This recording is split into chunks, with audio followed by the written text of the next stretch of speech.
My life so far. I grew up in a family of 5. I was the middle child. I was never loved by either of my parents, neither the one contracted out to Iraq, nor the one raising me at home. This was just a biased conclusion of mine, resulting from confrontations and conversations with the both of them. I was raised in a Lutheran family, not that it matters. My life has never really had anything to do with what lies above. My best friend since I remember was raised in a crack house. Also not that it matters, since no outside individual has had that much of an effect on my life. Until then.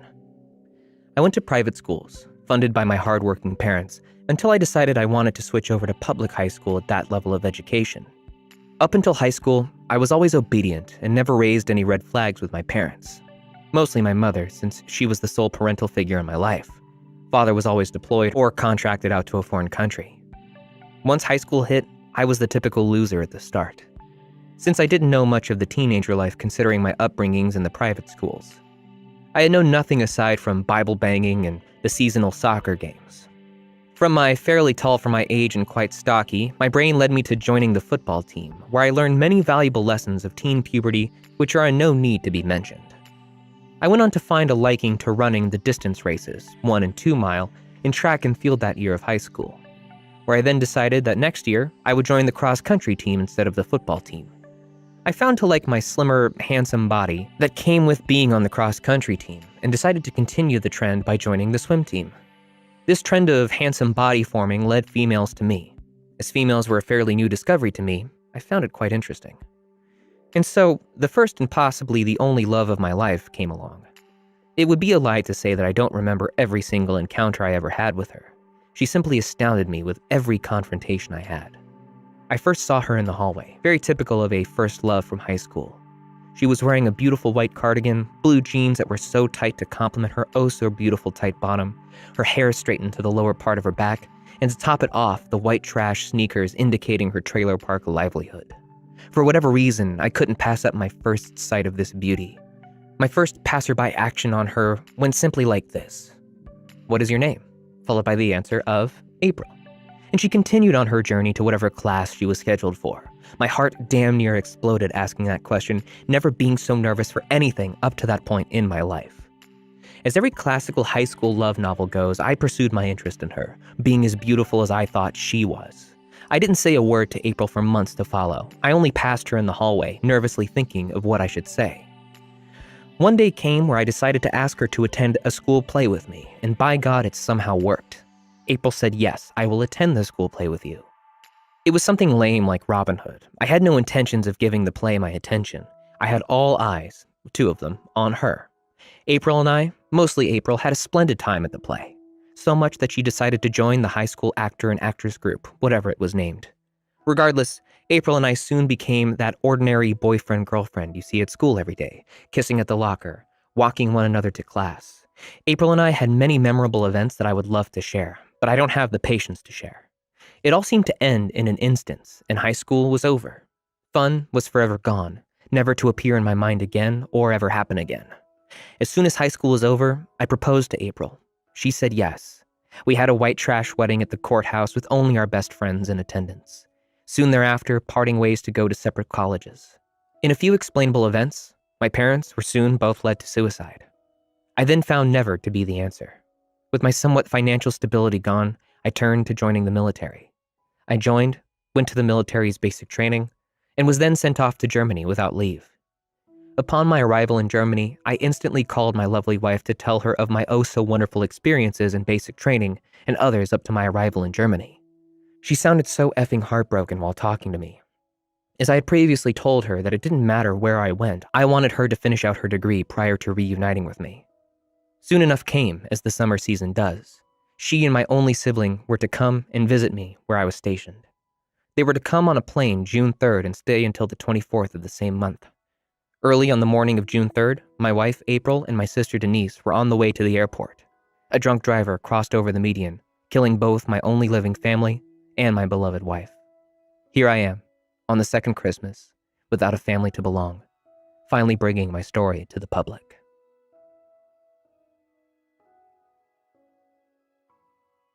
Think running from the police is scary? Try swimming.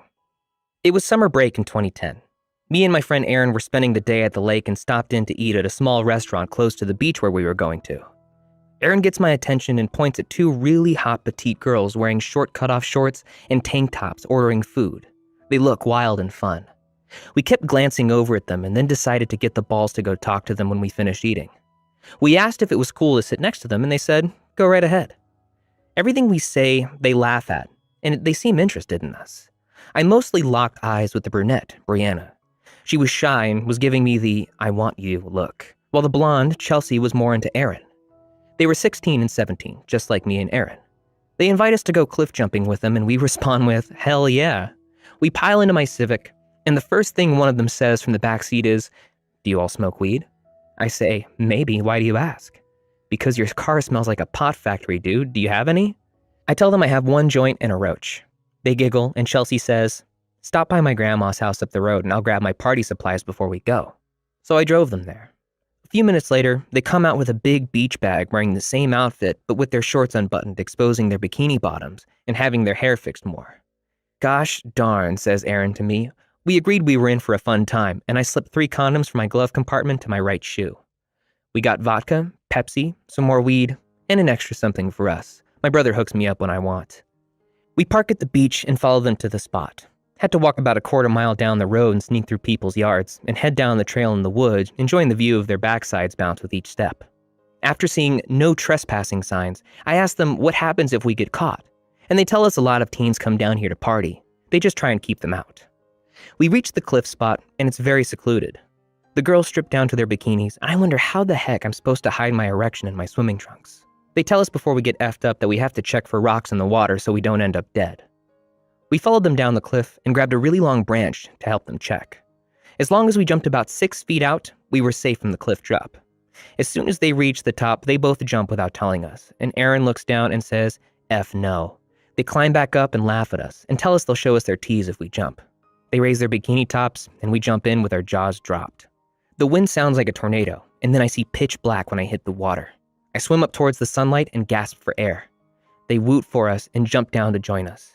Chelsea swims to Aaron, and Brianna swims to me. We splash each other and climb back up to the top. Brianna smacks my backside and tells me to climb faster, and I let her in front of me so I could smack hers and mock her. We reach the top and decide to break out the good stuff. Chelsea rolls up a joint while Aaron lights up ours, and Brianna passes me the cotton candy vodka after she takes a swig. Me and Aaron sat impressed watching the girls chief on the roach until it burnt their fingers.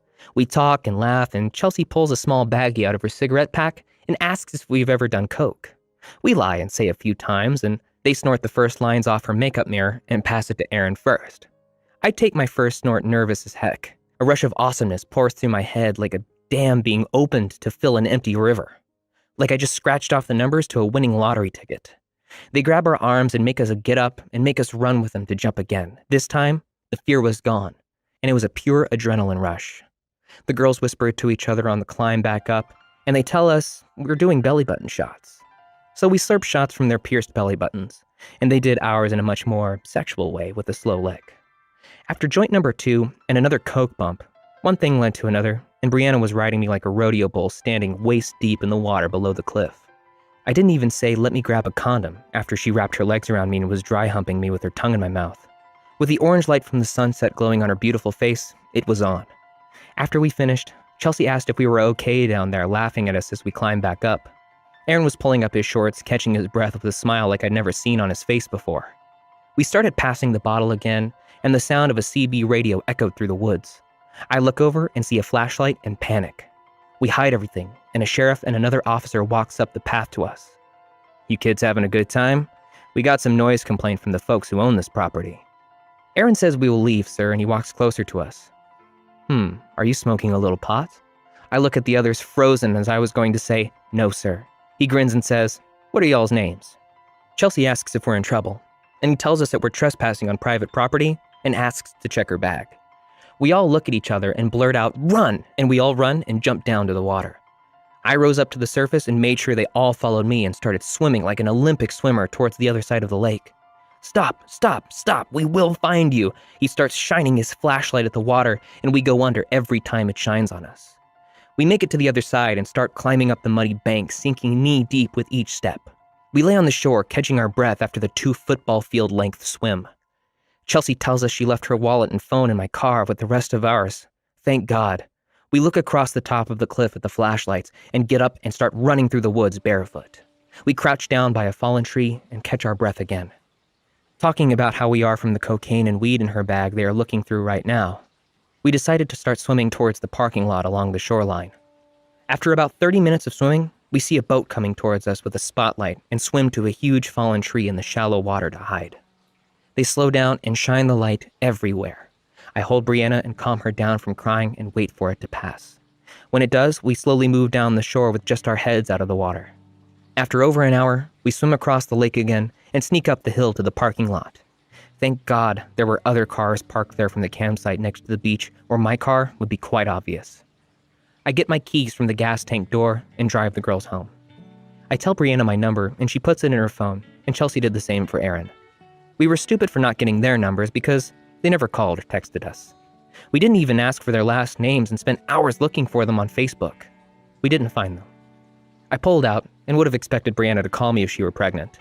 We drove to her grandma's house a couple weeks later, and no one was home, so we decided to leave them alone. To this day, me and Aaron have laughs about that night when our wives aren't around.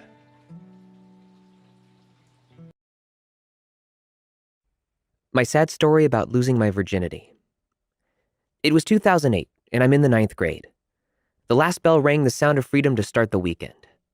I walk out into the hallway, and my girlfriend's best friend hands me a note and swears she didn't read it. I get seated on the bus, and I open the folded note that I still today have next to me. Quote, I want you to come see me at my house tonight. I will text you when my parents are asleep. My brother is staying the night at his friend's house, so we can have some alone time. Love, Grace. XOXOXO. We were going to be together forever because we had fallen in deep love through our 2-month relationship. We got detention for kissing in the hallway. Our MySpace pic was us kissing. We called each other every night and had phone sex the night before, so I'm hoping in my mind that tonight she wants the real deal. As soon as I get home, I get into my dad's truck and steal all the change out of the cup holder and the half-pack of Marlboros from the passenger seat. I Google how to have sex, how to turn a girl on, how to please a girl in sex, how you know if a girl is horny. I was 15, of course. I'd watched plenty of porn and wasn't completely dumb to the idea of sex, but wanted to have knowledge because I was a virgin as Grace was too. At 7:30, I put my earphones in and play My Chemical Romance on my iPod Nano, light up a cigarette, and start riding my skateboard into town. Flipping my long hair so I could see, I head into a gas station and grab a box of condoms and lay them on the counter and start counting out $3.85 or something like that with my quarters, dimes, and pennies. Yes, I was broke. A voice behind me said, at least you're buying those and not diapers. I turned around, and it's Grace's dad's police officer friend that came over to drink beer with him. I panic and come up with, yeah, I heard you can fill him with enough water to fill an entire bathtub. He laughs and says, yeah, and they would keep me from arresting Grace's dad when he knocks you out for getting her pregnant, too. I begin to really panic and leave the gas station thinking about what would happen if he told Grace's dad. We would have to break up, and I wouldn't lose my V-card to my hot girlfriend I masturbated thinking about every night for the past 2 goddamn months. Enough meeting at the skate park, French kissing for 2 hours a night, leaving with a boner hard enough for a blacksmith to use as an anvil. I was ready to pound it into this chick and be with her forever. She was all I thought about. I had her name carved into the grip tape of my skateboard, and her notes that smelled like her perfume in my Vans shoebox under my bed. She borrowed my hoodie and wore it during school, and it smelled like her when I got back. Holding her hand everywhere we went, we always had fun times that I still smile about to this day. Quote, they are asleep. Let me know when you get here. I sneak to her window and she opens it. I climb through the bush and hop there. Grace's bedroom smelled like perfume and burnt hair. Deftones playing on the radio just loud enough where her mom wouldn't walk down the hall to ask her to turn it down. She's wearing a tank top and short shorts, done her makeup and straightened her hair for me. Looked so beautiful, her eyes were looking into mine, her hands shaking as were mine. We lay on her bed and start making out, leading to the first time we had sex. I may sound like a pervert for saying it now, but F me, it was amazing. She looked incredible, and we enjoyed each other. When we are done, I shove the used condom in my pocket, and we kiss for an hour, and we sneak out to smoke. I kiss her and tell her I will call her when I get home. I get home and try calling her and get voicemail every time. I texted her saying, I love you. I left the condom wrapper in your floor somewhere. Get rid of it. And don't get a response until 2 hours later saying, come back over. I try calling again and get voicemail and get a text saying, phone keeps hanging up. Just come over, baby. So I say, okay, wait by your window. When I get there, I sneak up to the window and can hear Grace screaming at her mom. I get ready to hide on the side of the house when I'm slammed into the ground and held down. Boy, if I ever see you around my daughter again, I will beat the S out of you. Get the F out of my yard. He picks me up and pulls me by the arm until we are in the road and shoves me and makes me fall. I look back and see him pick up my skateboard and sling it way above me, and it hits the road far away from me. I grab it and I skate like I had an effing tiger chasing me. The next morning, my mom and dad bang on the bedroom door and told me they got a call from Grace's parents and told me they found a condom wrapper and that I'd been making her smoke cigarettes with me. An embarrassing argument ended up being no laptop and no phone for an effing month. Grace's parents pulled her out of public school, and her best friend passed notes for me and Grace, telling how much we love each other and we will figure out a way to see each other. But we didn't. She switched to a private school, and her parents watched her like a hawk. Grace's friends stopped giving me notes for a week, and one day she tells me Grace wants to break up. As soon as I get home, I grabbed the house phone and called her crying, convinced her mom to hand Grace the phone.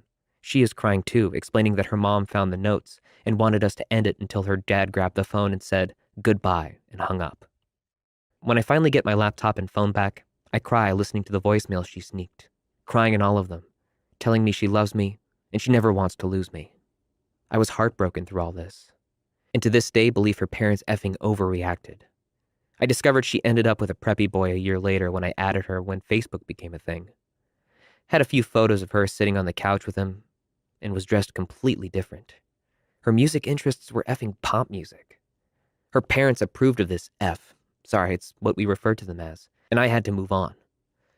Grace's parents molded her into the perfect girl they wanted, and I stayed the same. Our paths just split. All because the cop asshole called her dad and told him about seeing me buy the condoms and didn't like me because I was busted ding-dong ditching with friends last year. My wife made me get rid of all the notes, but I kept a few. So that is my virginity/lost love story. I hope it occupied your time, and if it didn't, back out and don't be a downvote douche. Writing this gave me nostalgia. Please respect that. I pooped myself on a camping trip with my girlfriend. Back in 2017, my friend Dylan and his girlfriend Leah invited me to go on a camping trip with them, and I invited my girlfriend Tori to come along, and she said yes. We'd only been dating for a little over 2 months, but I didn't think it would be too awkward since we recently started sleeping together, and she had hung out with Dylan and Leah a few times. We all wanted a real camping trip and chose Red River Gorge in eastern Kentucky. We hiked up a hill way out in the woods and found a good spot where people had set up camp before. I brought a 2-person tent and blankets to make a sleeping pallet, and Dylan brought his 4-person tent along with an inflatable mattress for them and their German Shepherd Teddy. I felt like a cheap bastard watching them inflate it while I explained to Tori that I spent $140 on all the stuff I bought, and I was broke. She told me she didn't care, as long as she was with me. We got everything set up, started a campfire, and started drinking Jim Beam and Coke while the girls made bullfrogs with their Kool-Aid and vodka. We roasted hot dogs and s'mores and talked about family camping trips, party stories, and whatnot. I was glad to see Tori laughing and having a really great time. I held her and glanced up at the stars through the trees a few times, thanking God I had her. Everyone got pretty drunk, and Dylan had finished a 5th of the whiskey, and I was sweating like a whore in church because it was so humid. Around 1 a.m., we were in our tents, and me and Tori had a wild, sweat-drenched sex session and slept in our underwear because it was so muggy inside the tent. I woke up around 5 a.m. with my stomach cramping like hell. I clenched my eyes and bit my tongue, trying not to moan out in pain and wake up Tori. I put my clothes on, crawled out of the tent, stood up, and dug out a roll of toilet paper from the bags between the tents and ran into the deep brush. I tripped on a tree root and dropped the effing toilet paper and it rolled down the hill. I started running back to get another roll and couldn't handle the pain anymore. I tried to let out a little fart and felt warm juice squirt out. F me, F, please, no, I said as I pulled my shorts and boxers down to examine them with the light from my phone. There was brown chili-looking S all in my boxers, like pulling over and opening your smoking car hood and you know your engine is effed. I quickly pulled my boxers off, squatted down to finish my intensely messy S that sounded like pouring a bucket of wet sand on the leaves, and felt so much better. I tossed my boxers away from the trail and heard someone walking down from the campsite. I freaked out because I had S all over my legs, and on one of my hands, it smelled like an effing porta potty in the middle of summer. It ended up being the dog, Teddy. I shooed him away and used the bandana wrapped around my forehead to wipe my butt and tossed it. I sneaked back to the campsite and cleaned up with a bar of soap and a bottle of water with the dog awkwardly watching me the entire time, and decided to sacrifice my deodorant stick and rub it all over my skin and down my butt crack to mask the horrid smell. I went back to the tent, cuddled up to Tori, and went back to sleep. We woke up to Leah screaming. We got out of the tent and saw Teddy running out of their tent with her screaming, "What the F, you nasty GD dog?" We walked over and asked what was wrong, and Leah told us Dylan's stupid dog dragged her underwear into the tent full of S, and she had it on the back of her shirt and all over the mattress. Tori was disgusted and looked away while Dylan got out and went to find a stick. I was panicking, hoping Tori wouldn't see my American Eagle boxers, and told her, "That's so sick, I don't want to see them," and hoped she would follow me back to the tent. But she didn't. She ignored me and stood there while Dylan held the baby blue boxers on the end of the stick, dripping drops of poop on the ground, holding his nose as he put them in a Walmart bag. I stood there and saw Tori looking at my waist out of the corner of my eye with a fake disgusted shocked look on my face and not one on hers. "Whose effing underwear is it?" Leah asked, looking at me and Dylan. We both denied it was ours, and I suggested it was someone who previously camped here. "Yeah, well, it seemed pretty effing fresh to me. I'm a CNA, trust me, I know." Tori was completely quiet while the two fought about the dog always being into something, and Leah threatening to leave Dylan if he didn't get rid of Teddy. I tried to keep my poker face on while Dylan poured water on Teddy and scrubbed with his toothbrush to get the S out of the fur because, of course, the dog rolled in the S. There was no way in heck I was going to admit that I S'd myself. I had a feeling Tori knew it was mine because even though it was dark, I'm sure she saw my boxers when my shorts sagged. Leah would effing kill me if I said it was mine after having to throw away her shirt and go through all of that. We ate breakfast, packed up, stopped to fill up on gas, and started driving back home. Tori was very quiet and funny acting towards me. She randomly says, "I would be pretty mad if I woke up to the smell of those underwear. But I would understand that someone got sick," and stared at me. I took a deep breath and admitted I got sick, and did not ever think of the dog getting to them when I threw them in the woods. She asked me why I didn't own up to it, and I told her I was too embarrassed to. We didn't have sex for 2 weeks, and she acted funny around me. A month later, she got really drunk from mixing brandy and gin, S'd all over herself, and puked her guts up in my bathroom and was too drunk to clean herself up. She was laying on the floor crying, so I picked her up, put her in the bathtub, and cleaned the S and puke from the toilet and floor, then bathed her like a real boyfriend would do.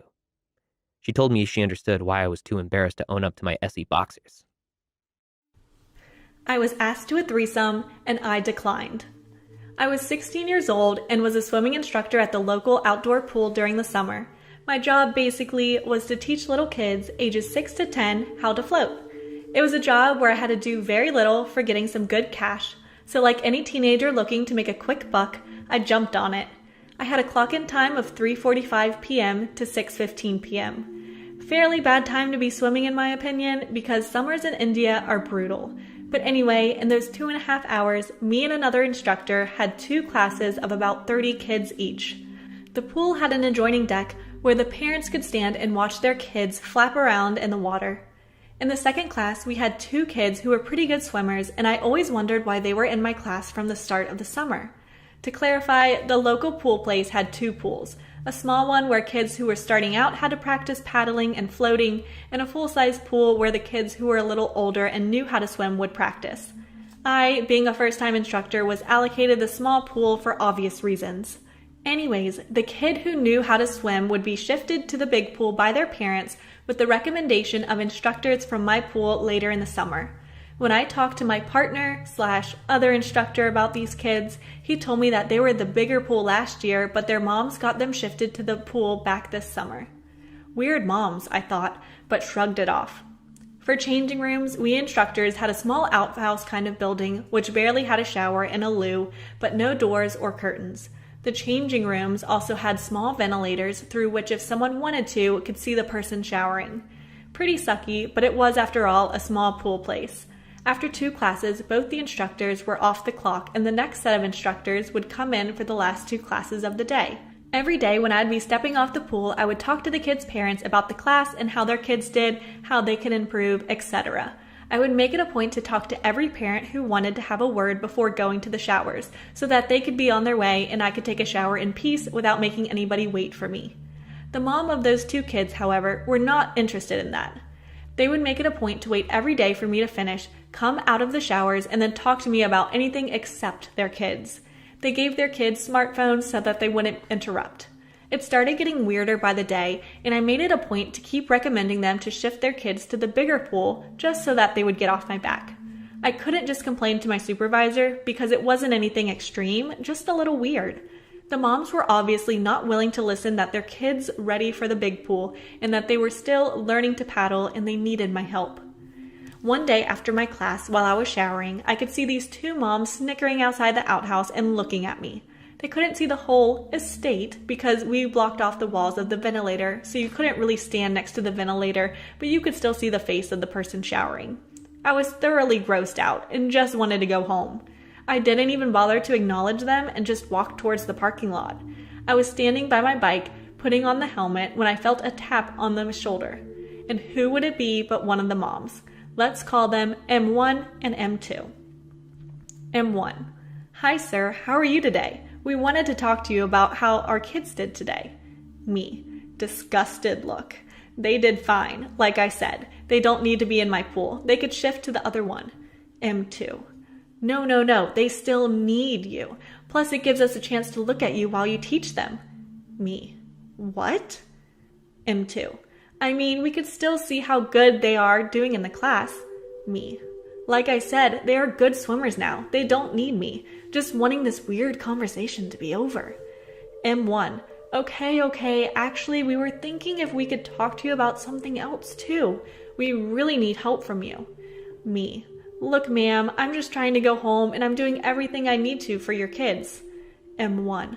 No, we need you to help us moms. Me. Help you how? M1. We want you to teach us how to swim. We really want to learn and be able to swim with our little angels. Me. I'm sorry, ma'am. I only teach kids. M2. Can't you make an exception for us? We'll make it worth your time. She starts to stroke my arm, and both of them take steps towards me, coming uncomfortably close. I realize exactly what she's implying. At this point, the parking lot was pretty empty because all the kids and their parents had left, and so had my partner. Me.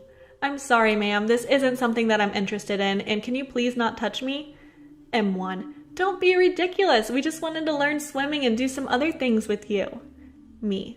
Stop it, ma'am. Do you realize I'm 16 years old and this is illegal and you both would be charged as pedophiles? M2. Oh, come on. You don't look 16. You are lying. Do you really not want us? You always wait after class and talk to us alone. Me. Ma'am, that's my job. I'm supposed to do that. This is making me uncomfortable. If you both don't leave me alone, I'm going to complain to my supervisor and call the police on you. Both of them started squirming and took some steps back. I took the chance to start my bike and rushed away. As soon as I got home, I called my partner and told him exactly what happened. He told me to calm down and told me that we'll talk to the supervisor tomorrow. We never did talk to the supervisor because apparently after I left, both of the moms canceled their kids' membership and they never returned. I didn't really want to pursue the matter, just forget about it. Years after, the Chad in me still says that I could have had a threesome when I was 16 and I'm an idiot who passed it up. But at that time, I was pretty traumatized and didn't know what to make of the whole situation. Also, I'm pretty sure I'm missing out a few lines from the conversation, but I just don't remember quite a bit of it. This is all I remember. Anyways, thanks for reading if you did, and again, discount any mistakes that I might have made. Let me know what you think. My friends went missing when I was 6. I guess to start off, I should introduce myself. My name is Melissa, I'm 16 years old, and around 10 years ago, 4 of my friends went missing. I remember the day clearly, yet some parts are all fuzzed up. It's strange how the mind works. Anyways, I was 6. My dad, older brother Matthew, and younger brother Liam were driving to a birthday party. It was hosted at this old knockoff showbiz pizza place. We lived in a tiny town in Utah, so this was really the only place for kids to hang out. A cheap place for parents to drop off their demons to occupy them. My brother, who was 15 at the time, worked there as a waiter while my dad worked the day shift. When we were really little, my dad would sometimes let one of the managers babysit us, mostly me. I remember him well. He always wore plaid and flannel and almost was always working on something. There was another manager too, but he was very distant. He disliked kids despite having his own. He never talked much. I'm getting off topic. Anyways, the second we pulled into the semi-crowded lot of the pizza place, I hopped out. I threw the glass doors open and ran into the main show area. There was the big stage with bright multicolored lights showcasing 3 classic animatronic animals. There was confetti on the tiled floor and glitter on the tables. I was very quick to find my friend, the birthday boy. He had russet ginger hair and brown eyes. He was 2 years older than me, turning 9 that day. I don't remember his name as my brain repressed this day so much. Mostly him. We were close, I knew that. I probably just wanted to forget to ease the pain. I remember grabbing him into a hug and talking for a while as the other members of the party filled in. There were 5 of us in total. I remember the others, but not much. Only key features. The oldest, I believe, was a boy with dark brown hair, and he was tall, like really tall. I remember something strange with his eyes. They were cold, yet so warm and welcoming to us. The other boy, I think, was the opposite. He had long, messy, dark hair and was really short. I think his name started with a J, Jeremy or Jamie maybe. I don't even remember if he was a girl or a boy. There was a girl though. I remember her well. She has honey blonde hair and I think green or blue eyes. She was hyper and sweet. I think she called me Melly Bear. I do know she had a puppy, a little yellow lab named Fetch. Strange name, I'm aware. Those were all of them. The 5 of us, great friends. The day was a blur. Talking, eating pizza, playing, watching shows, playing those crappy arcade games, kid stuff. But the shit hit the fan pretty soon. A rabbit costume, I think. It had to be a costume. It moved too fluidly, too human. It scared me. It was yellow with fluffy golden fur and green eyes. It had a purple bow tie and matching buttons. It was terrifying. It said that there was a tradition for birthday parties here, that the Golden Bunny would take the kids to a special birthday room and give them gifts in a private performance. He said he would take us one at a time. The ginger hair boy went first, then the tall one, then the short one, and then her. The honey-haired girl. As he led her out, I swear I could hear him whisper, "Fetch isn't dead, dear. He's with the others. I'll show you him." Minutes passed. After a while, I grew impatient and went to go investigate. I saw the rabbit come out of a room, moving swiftly to the parts and services room near the stage. I walked up to the door, which he had closed, and knocked gently. I heard nothing. Gripping the handle, I twisted it and pushed it inwards, or so I tried. The door was jammed tight. I pushed as hard as my little 6-year-old body could, and finally the door gave way. I caught myself on the slippery tile, the door nearly shutting behind me. Thankfully, there was a bit of light, letting me see a little. The floor was slick with something dark and warm. I didn't realize it right away. I didn't see the huddled mounds.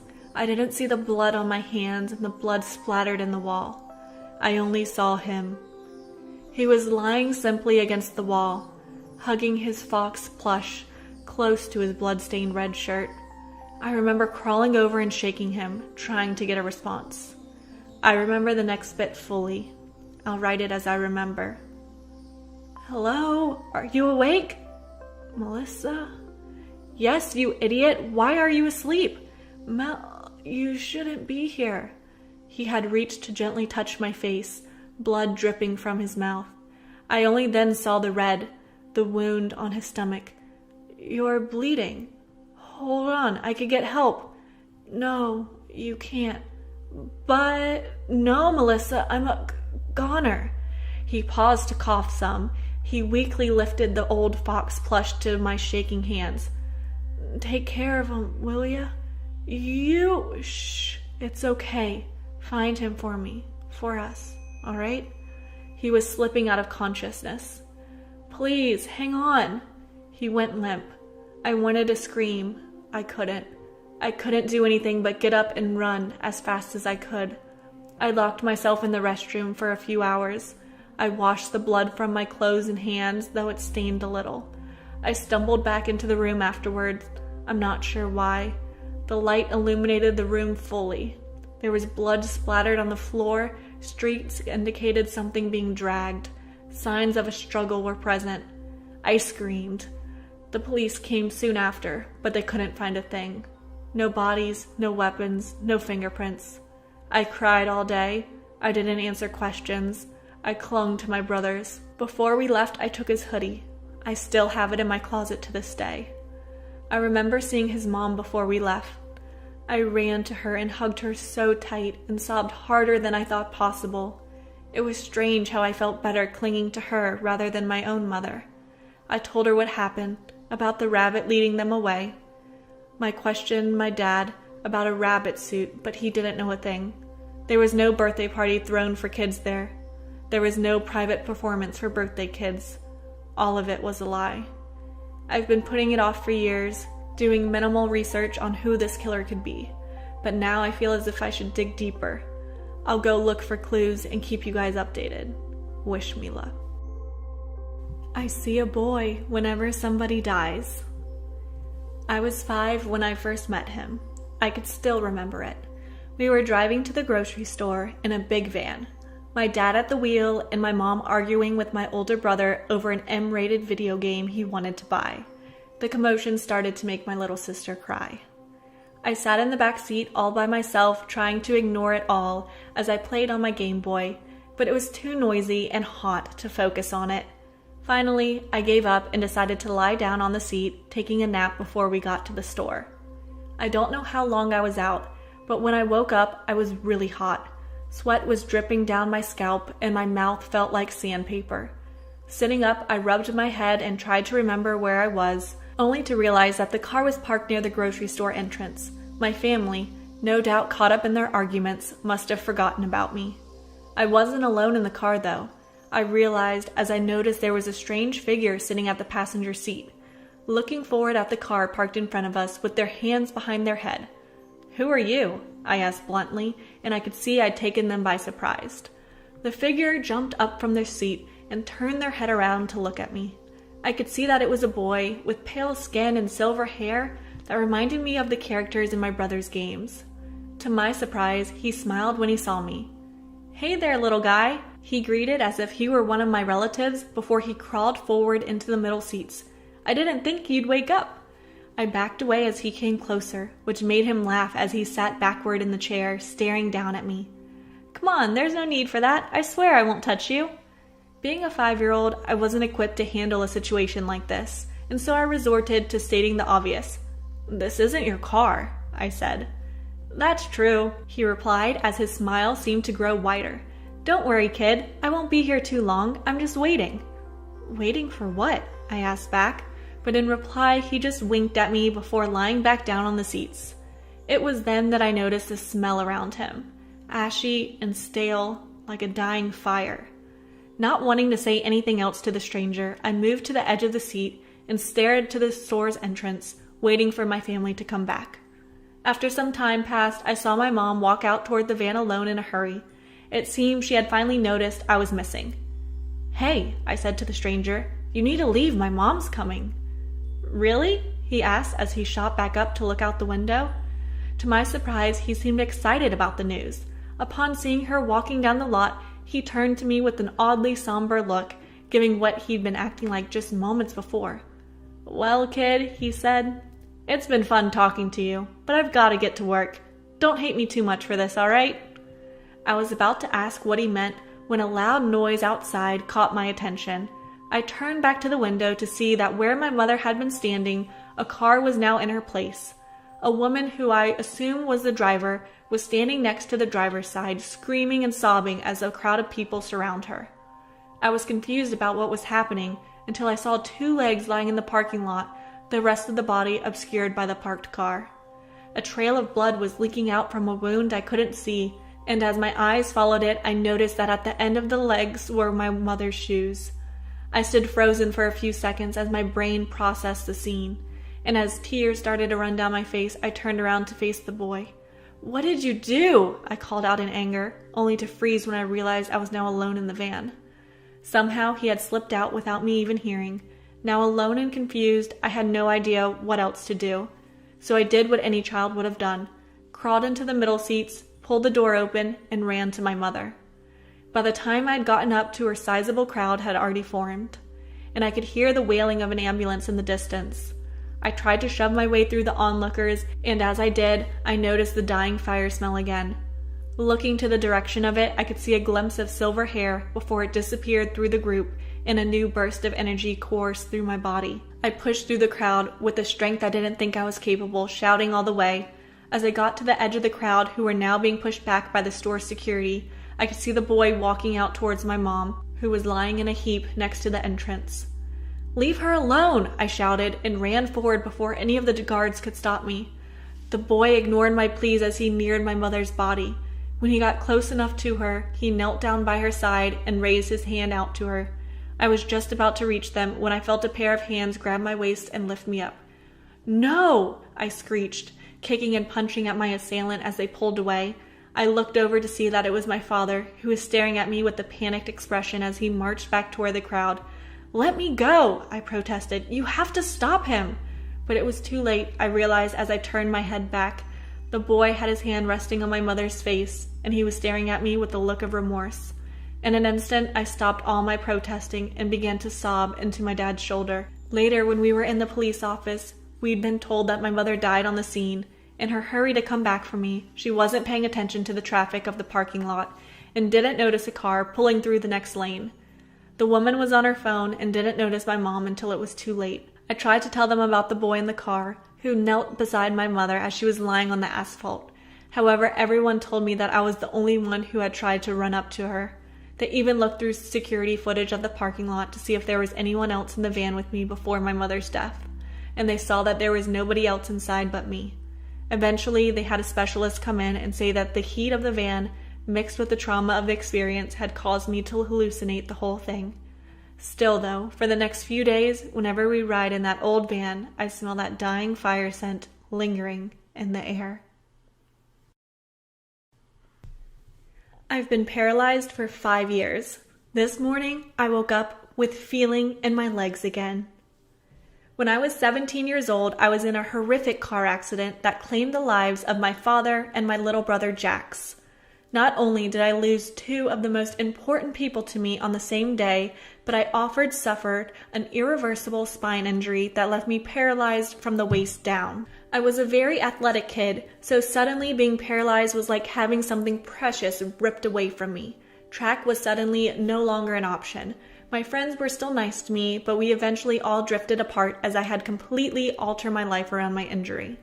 I had to move to the bottom floor of my 2-story house, and things that I once did mindlessly took planning and a lot of energy to complete. It took about a year to finally get into a steady rhythm of things, and another 2 to accept that being paralyzed is a part of who I am now. There is no cure for being paralyzed. At least that's what I thought.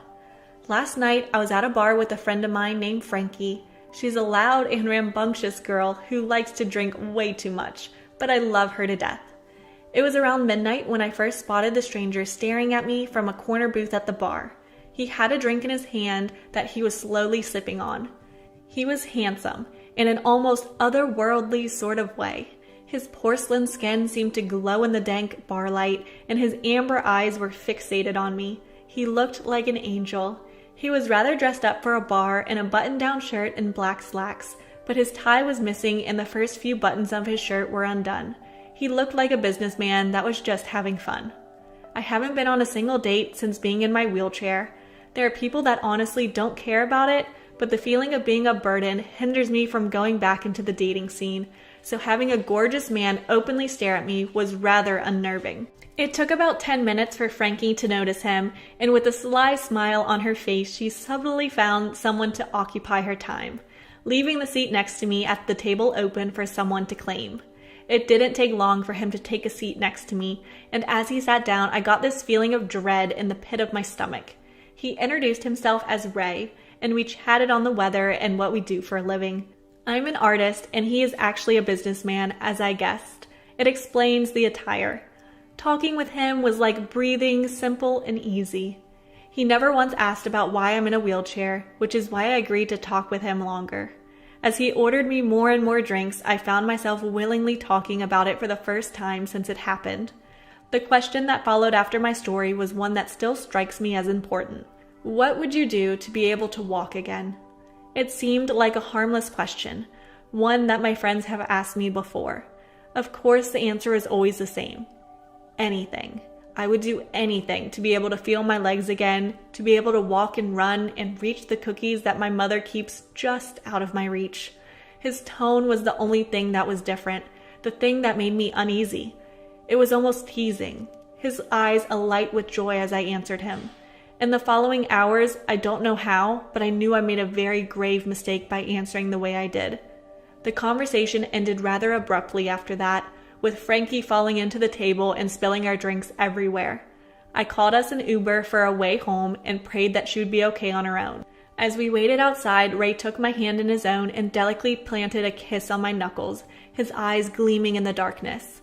I'll be seeing you soon. Those words now haunt me as I stare at myself in the mirror, standing on my legs for the first time in 5 years. The words weren't a request. It was a statement, a promise. He will be seeing me, and I cannot help but wonder if his gift this morning is a threat or an order. What will I do to be able to walk again?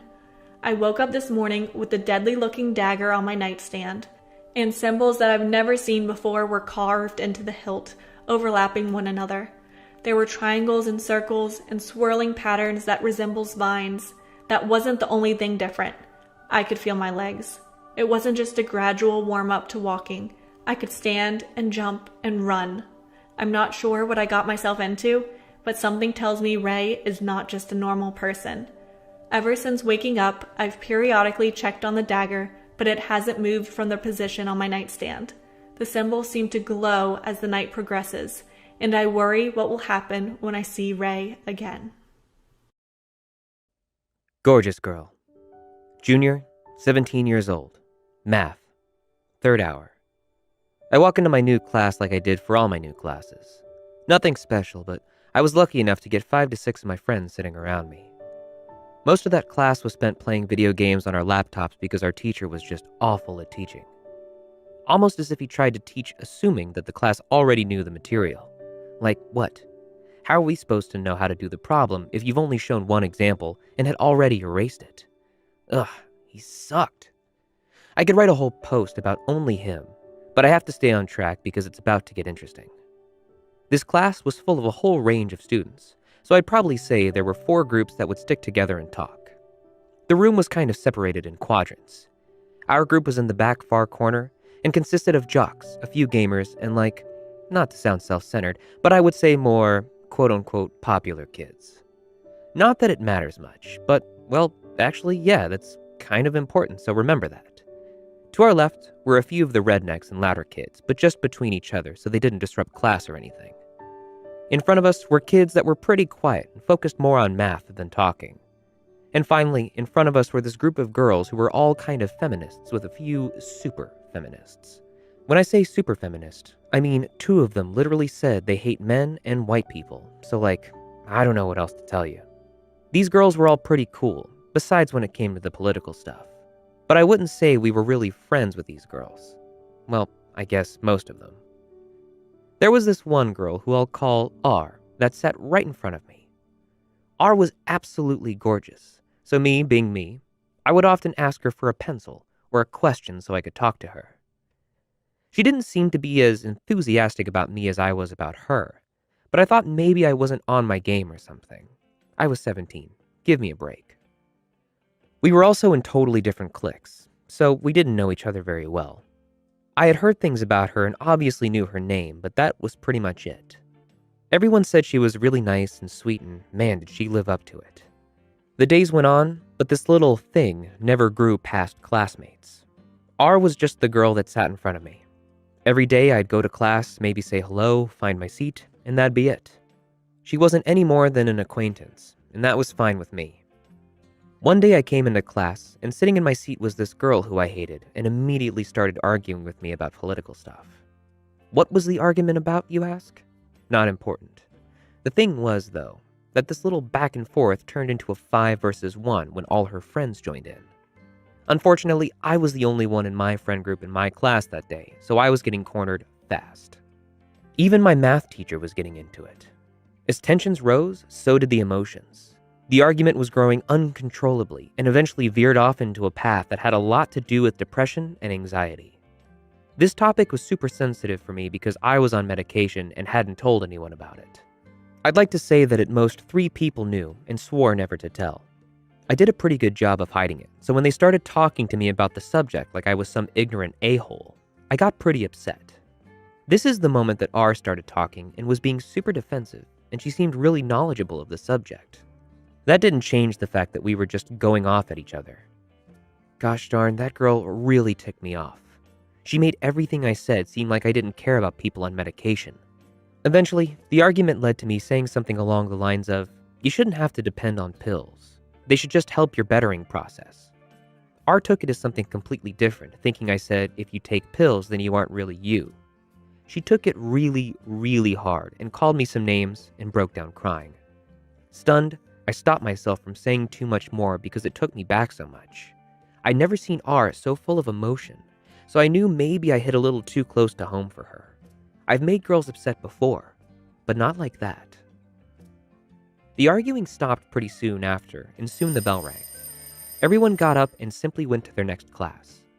On to something else like nothing had ever happened, but not for me. I was feeling weird about the whole situation for the day and couldn't even really sleep. Is she depressed too? I asked myself. I never met anyone else who struggled with what I did. The next day, I woke up with it on my mind, so I knew I had to fix the little mess I made. When I came to class the next day, something was different. The seat in front of me was now empty. R had requested to change seats so I could no longer just tap her shoulder like I used to. This little variable was enough for me to leave it alone. I figured if she couldn't even sit by me, then she sure as hell doesn't want to talk to me. This continued for like 2 weeks before I couldn't stand it anymore and finally decided to message her about it. The weird thing was, when I asked her about it, she said she didn't even remember the argument. I'm not the brightest, but I know you don't just forget a moment with a heightened emotion like that. I wanted to press, but instead, I told her to forget about it. Things weren't ever the same with us, and we were left instead with this awkward, hate-filled aura that floated around us when we were around each other. I figured that was all it was ever going to be. Or so I thought. Fast forward to the start of senior year, the very first day. I was pretty excited and ready for all my new classes. Each class was filled with more and more of my friends all the way up to my last class, foods/nutrition. It was 2 hours long. As I waddled in a little late, and in front of me were only a few tables to sit at, 3 of the 5 of them were completely full and had a few people I knew, so I was kind of screwed. I looked to my left. There sat 2 super weird kids I did not get along with. Guess that's not an option. I looked right towards the last table and see 2 girls I don't really know, so I start heading that way. But at the last second, I had noticed I must not have seen the third person at the table. It was R. Immediately, I turned around thinking there's no way in hell I'm going to sit by her. Realizing the other table was possibly the worst seat in the history of the world, I looked down, sighed, turned, and sat down at R's table. You could actually feel the uncomfortableness as we made eye contact and both looked down. That's exactly my luck to be put in the situation. Then guess what? The teacher tells us that we'd better like our seats because they are permanent. Wow. We were both unhappy, but there was nothing to be done. All there was to do was to suck it up and get over it. As days went past, our little frizz sort of died out a little. We definitely still hated each other, but started talking again. We were at the same kitchen for cooking too, so we didn't really have a choice. Our conversations eventually grew more and more until one day something happened that changed everything. Our class often had times to go on your computer and do things like a worksheet or something. While I worked, I always had music playing in my headphones. Always. I didn't listen to what everyone else did though, and it kind of sucked. Actually, no. It really sucked. Listening to punk rock music wasn't really common. I liked bands like With Confidence, Sleeping with Sirens, All Time Low, and a few others. It was hard finding music like that when no one I knew actually liked it. I mean, there were songs that I would show my friends and they'd end up liking it, but never felt like someone actually had the same taste in music as me. I'm a hopeless romantic, so don't cringe when I say I've always dreamed of meeting that girl that likes my music and is, like sort of a badass and just understood exactly what that kind of music does to you. But let's push that thought aside. It was just some backstory for what's coming up. I had to start a new paragraph because thinking about it just gave me the chills. Sorry, I'm writing this trying to get all that stuff that goes through my brain. I don't know why I tell stories like this, but if you've made it this far, then maybe it's not too bad. Nothing was out of the ordinary on that day. It was boring and just kind of, there. 2 hours left is all I could think. I was already sick of school and each day was getting worse. Teacher says to us that we have free time to work on homework, so I pull out my computer and immediately grab my headphones. The homework was table-based, so we had to work together, and at this point, R being at the table didn't bother me much, so I decided to ask her for help. She looked a little confused. We didn't really talk at this point, but still. She helped me anyways. A few minutes in, I noticed she had headphones in too. I hesitated and asked her what she was listening to. She almost hesitated too, seeming embarrassed. I smiled a little smile, and she was like, "Well, they aren't that popular, so you might not know any of their songs." I peeked over and took a look at the screen. It might sound stupid and not that big of a deal, but seeing her playlist and knowing almost all of the songs, I could not believe it. I looked at her and I was like, "What? You know these bands?" Her eyes locked with mine and she said, "You know these bands?" I don't even know how to put it into words. It was like lightning. The rest of that class, we showed each other song after song after song, talking about them and pointing out the best parts only pushed us deeper and deeper into our own little bubble. We had been so lost in each other that sure enough, the bell goes off and we didn't even notice. We were both taken a little off guard, so we just sort of hurried and went home. I couldn't even sleep that night because the rest of my night, she was all I could think about. I mean, where can I even start? This girl drove me crazy all this time, and all of a sudden, this? I eventually fell asleep, and all I remember the next day is being crazy nervous. What if I tried to talk and she didn't care anymore? I guess I didn't mind much since we didn't really like each other, but as soon as I got there, it picked up just where we'd left off. R said something to me though that I'd never forget. Once we got back into music, she had this frustrated look on her face when I showed her a new song. Apparently, she'd already heard the song and really liked it. Then out of nowhere, she goes, "Ugh, why does it have to be you that likes all this music?" At that moment, I knew she was thinking the exact same thing I was. I had a dumb smile on my face for so long after that. Each day got more and more interesting. I learned that she used to think that I was a major a-hole who only cared about myself, and I told her I thought she was a B, so it actually worked out kind of well. Every time she opened her mouth, it was like angelic music I couldn't get away from. Whether we were sharing headphones to hear new music, or even just nonstop laughing about something dumb in the kitchen, there wasn't a single dull moment with her. It even got to the point where I actually wanted to go to school in the morning. The days where she was absent felt so empty to me. It was so disappointing, and I think the other girls even noticed it too. I always wondered if she felt the same way when I was gone. There's no way a girl like that would think of me like that, I thought to myself. I kept asking myself this until I learned that I was taking a class trip and was going to be gone for a few days. The day before the trip, I said to my table that I'd be gone for 2 days, and R immediately had a face of just, I don't know really, sadness? It was so genuine, and she was like, "What? No," but tried to play it off right away after. I smiled at her, and she looked back, and it was like we could read each other's minds. From that point on, I knew we were both in the situation of being drawn to each other with nothing that we could do about it. I never officially said it, but I had the biggest crush on this girl, and I think she had one on me too. There was only one thing that was keeping us apart, something that was way more than enough for either of us to act on. She had a boyfriend. She started dating him in the summer, and they were pretty in love. This guy had been her first everything, so I knew it wasn't some random schlub. Honestly, the guy was kind of a D to her. He'd come to class, pull her shirt up if her cleavage was showing, and just sort of talk down to her.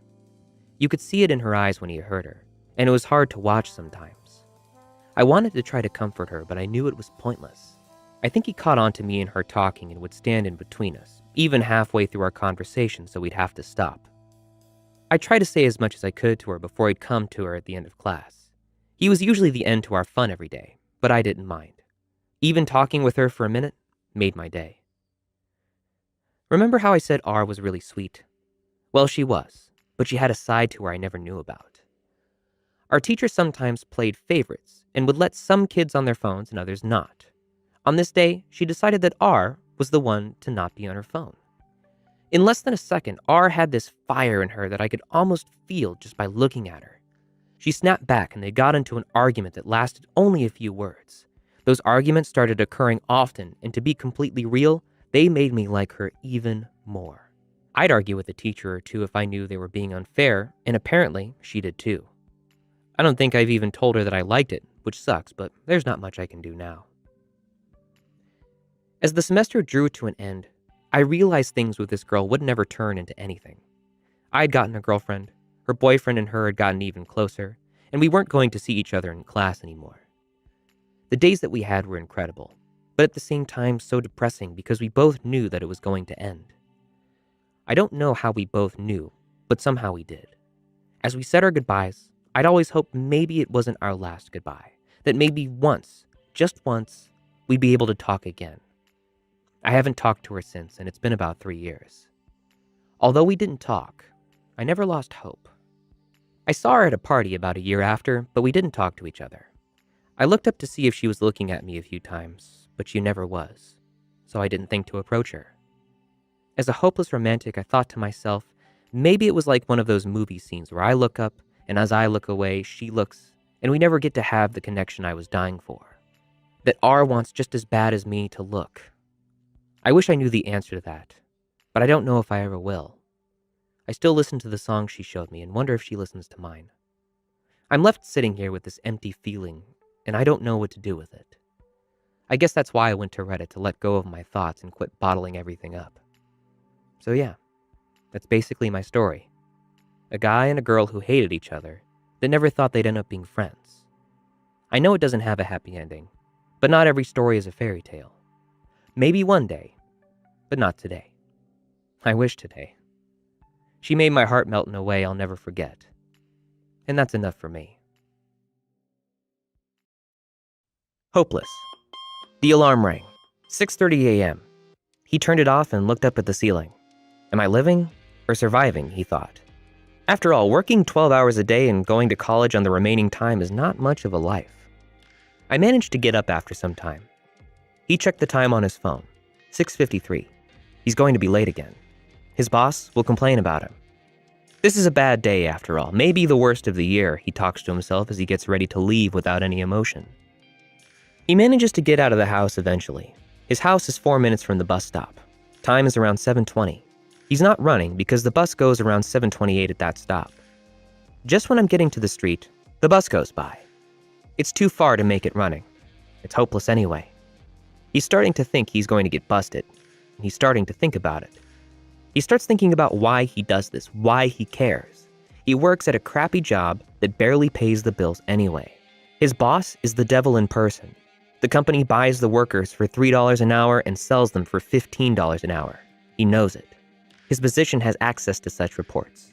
Every time he remembers that the boss's son is his coworker and he receives better wages than him and doesn't do anything, he gets even more demotivated. He looks at his hand. He looks at his hands and thinks, I'm only here for her.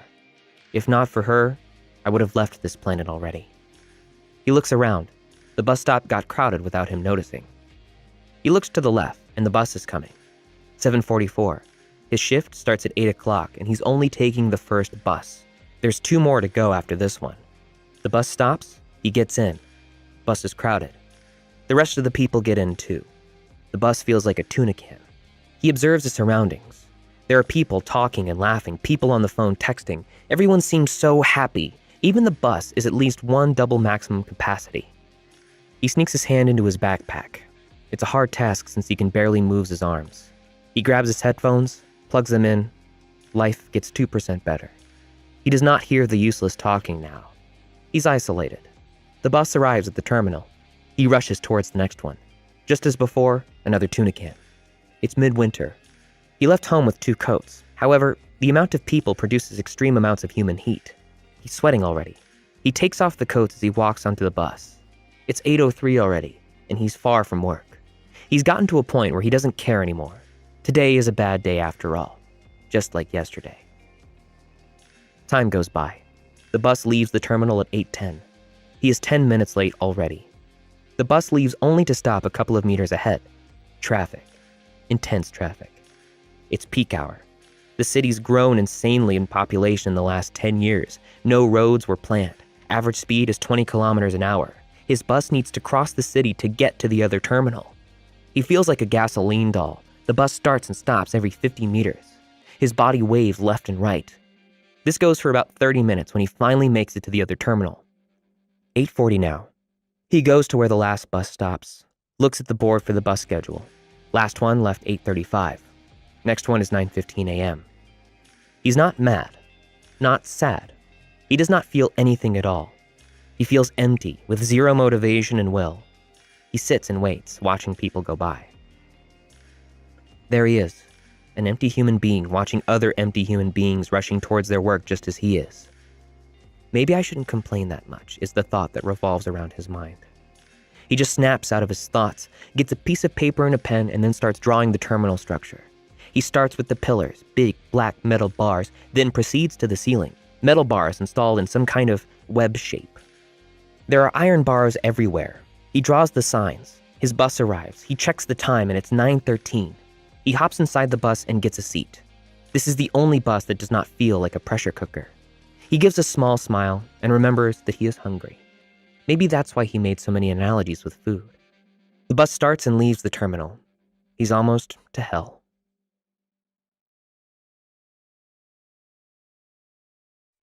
How I meet again. So I don't really know how to title this. Let me just begin. Back when I was a kid, I lived in Jacksonville, Florida. I loved it there till I was in the 6th grade. I moved around a lot too. The neighbor which I'm talking about owned a 2-story house next to my family's 1-story house. We lived in that house for a total of 3 years and then moved to a new neighborhood. During these 3 years, me and my brother rarely went outside. Our parents didn't like the idea. Besides, studying to them was a higher priority than anything else, as they were first-generation immigrants and preferred us to get a good education. Anyway, here's where things get interesting. Our parents decided to go to Los Angeles, California. Fine by us. We didn't quite care where we lived, although it was difficult to say goodbye to all of those friends. After having lived 2 years in California, my mom decided to sign me and my brother up for an acting camp. There, I attended the 13 and under class, while my brother attended the 13 and older class. One of the days, we had an exercise where 2 people would tell a story, one made up and one real. Me and another guy convinced the teacher to let us both tell a true story. The story I chose coincidentally took place the few times I went outside in that neighborhood which I lived in for 3 years. In the story, I, for some reason, named both the city and state I lived in as well as the neighborhood. One of the girls who was in my class had around 10 people, asked me after the fact came out that both stories were true. Firstly, she asked where I lived in that neighborhood. I told her right before the speed bump. Then she asked if my family grew things in our backyard, to which I replied that was true too. And lastly, she asked if I had gone outside with my brother to play before, and I replied that was true as well. And as such, I managed to meet my neighbor who I never knew until now across the country in a small acting camp in a class of roughly 10 students. At first, I couldn't believe it myself. Maybe I'd forgotten the actual name of the neighborhood and simply agreed with her because it sounded familiar. But everything she described was accurate. Her house was indeed 2 stories and ours 1. We did indeed live with our grandparents. Me and my brother did indeed go outside sometimes. The addresses matched. The city and states matched. Of course, I was pretty dumbfounded with such a coincidence. What are the odds that 2 kids' parents decide to move across the country to, albeit a popular city, to roughly the same region in the city and sign their children up the same year to the same small acting camp? And what are the odds that I tell that story out of the many which I could have told? And the odds that I listed the city and state where I lived? Oh, and the girl pretty blatantly tried to flirt with me during that class. Didn't particularly like her, but she definitely had a crush on me. Quite touchy, if you know what I mean. This is just some extra info at this point. When we did some games, she liked clinging to me or talking with me every chance she got. I was actually turning 13 very soon during that camp, and as such was far more mature than the 10 or 11-year-olds in that class. I still remember one girl sitting in my lap against my protests because she wanted to win a game. Boy, did I feel flustered then. Well, it's always cool to reflect on the past. Get that type of immaturity going again. Just thinking about it makes me think about luck and how awkward I was back then.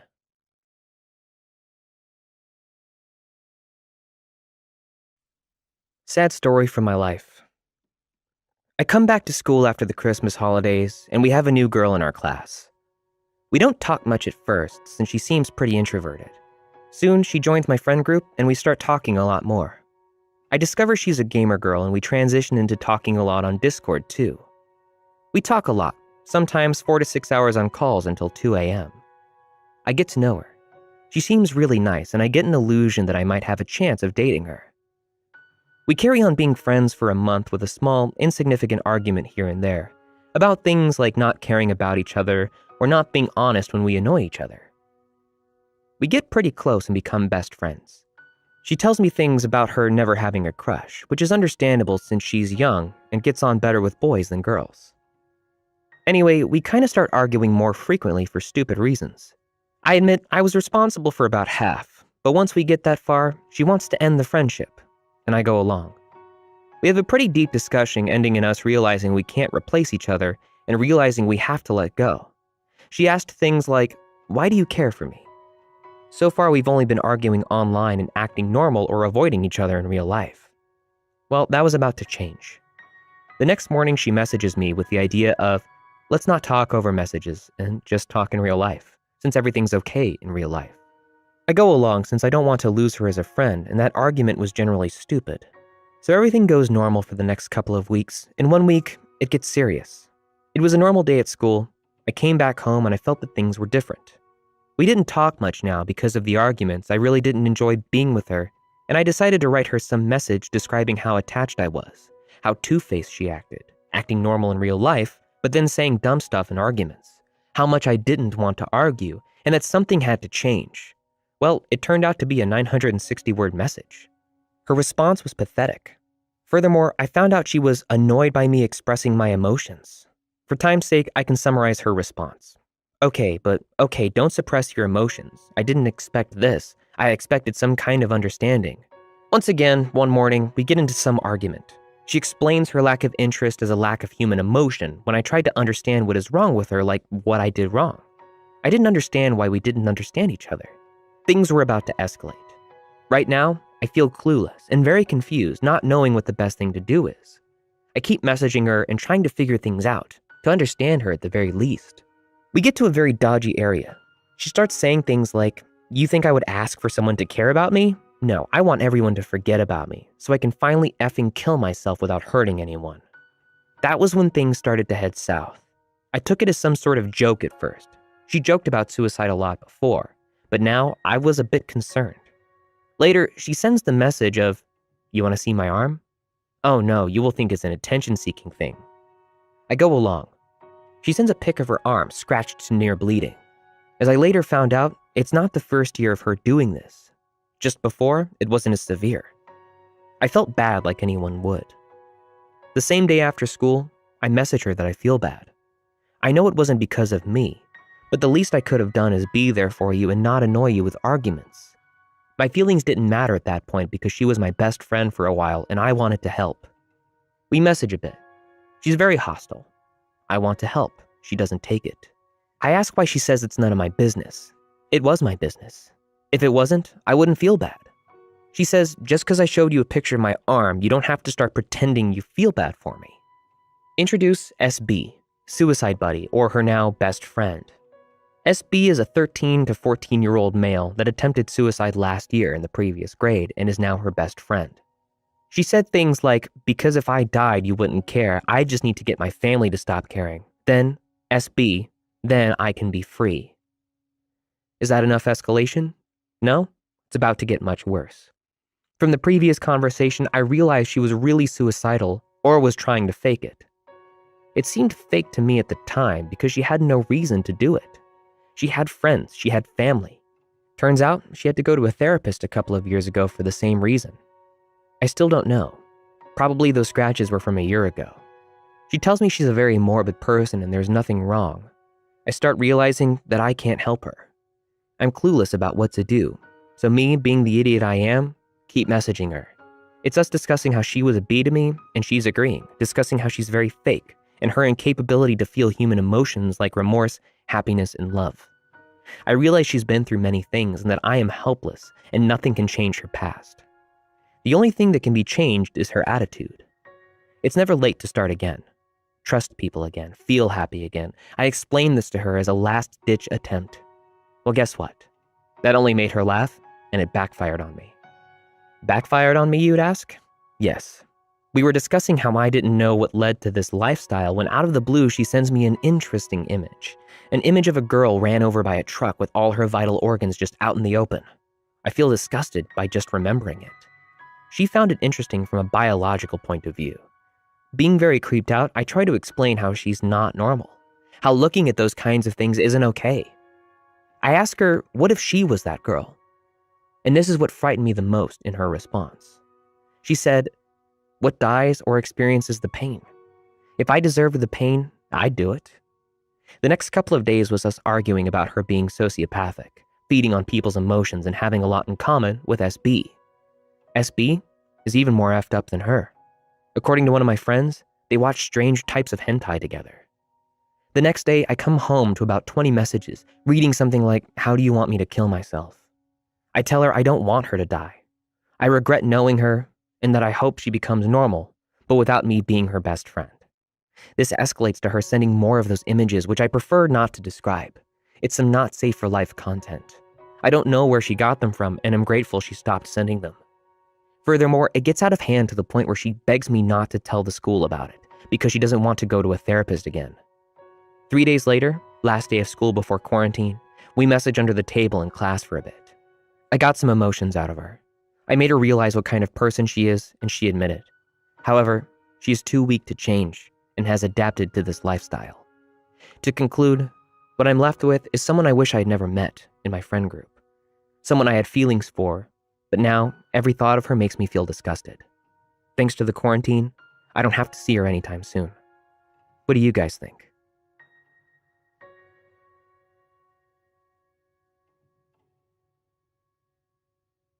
Mom. There's one in every high school, an activity that everyone does for months on end, a fad everyone talks about, and if you aren't doing it, you don't get to participate in the conversation. I'm not talking about drugs or sex, I'm talking about scaring each other. For months in my high school, all anyone could talk about was the haunted houses they visited over the weekends. Jeff floated up the stairs. You could hear the woman crying out for her children. I called bullshit on all of their stories. Even the ones people clearly thought they experienced, figuring it was faulty wiring or old houses settling. I wasn't too interested in their stupidity, but little did I know I was about to experience things for myself, unwillingly.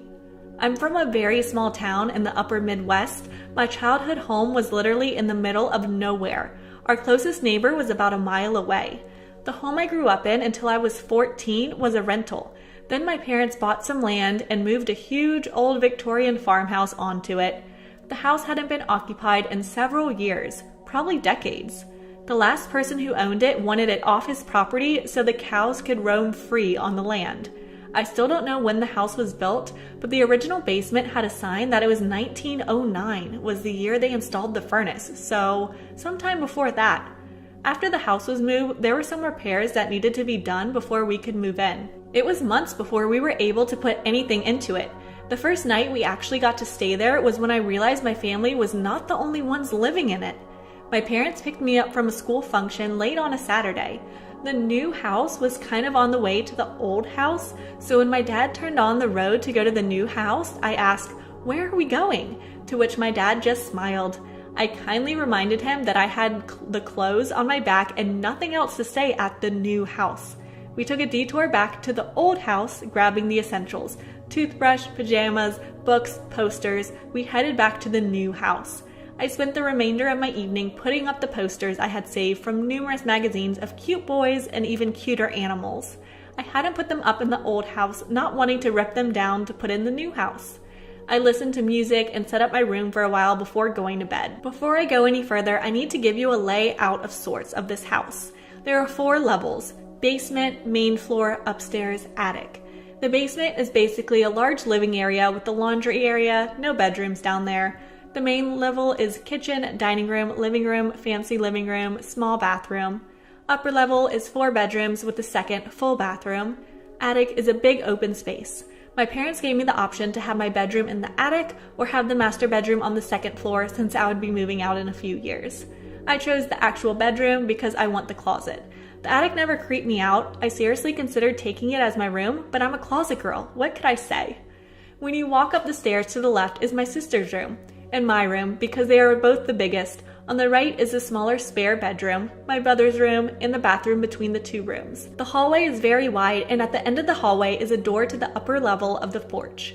When we first moved in, there was no porch yet, so the door led to a long drop onto a rocky driveway. The master bedroom is huge, almost a perfect square. Since I had not been able to set up my room that day, my sister and her friend set it up for me. They put my dresser by the door, the desk by the window, and the bed on the opposite side of the room from the door.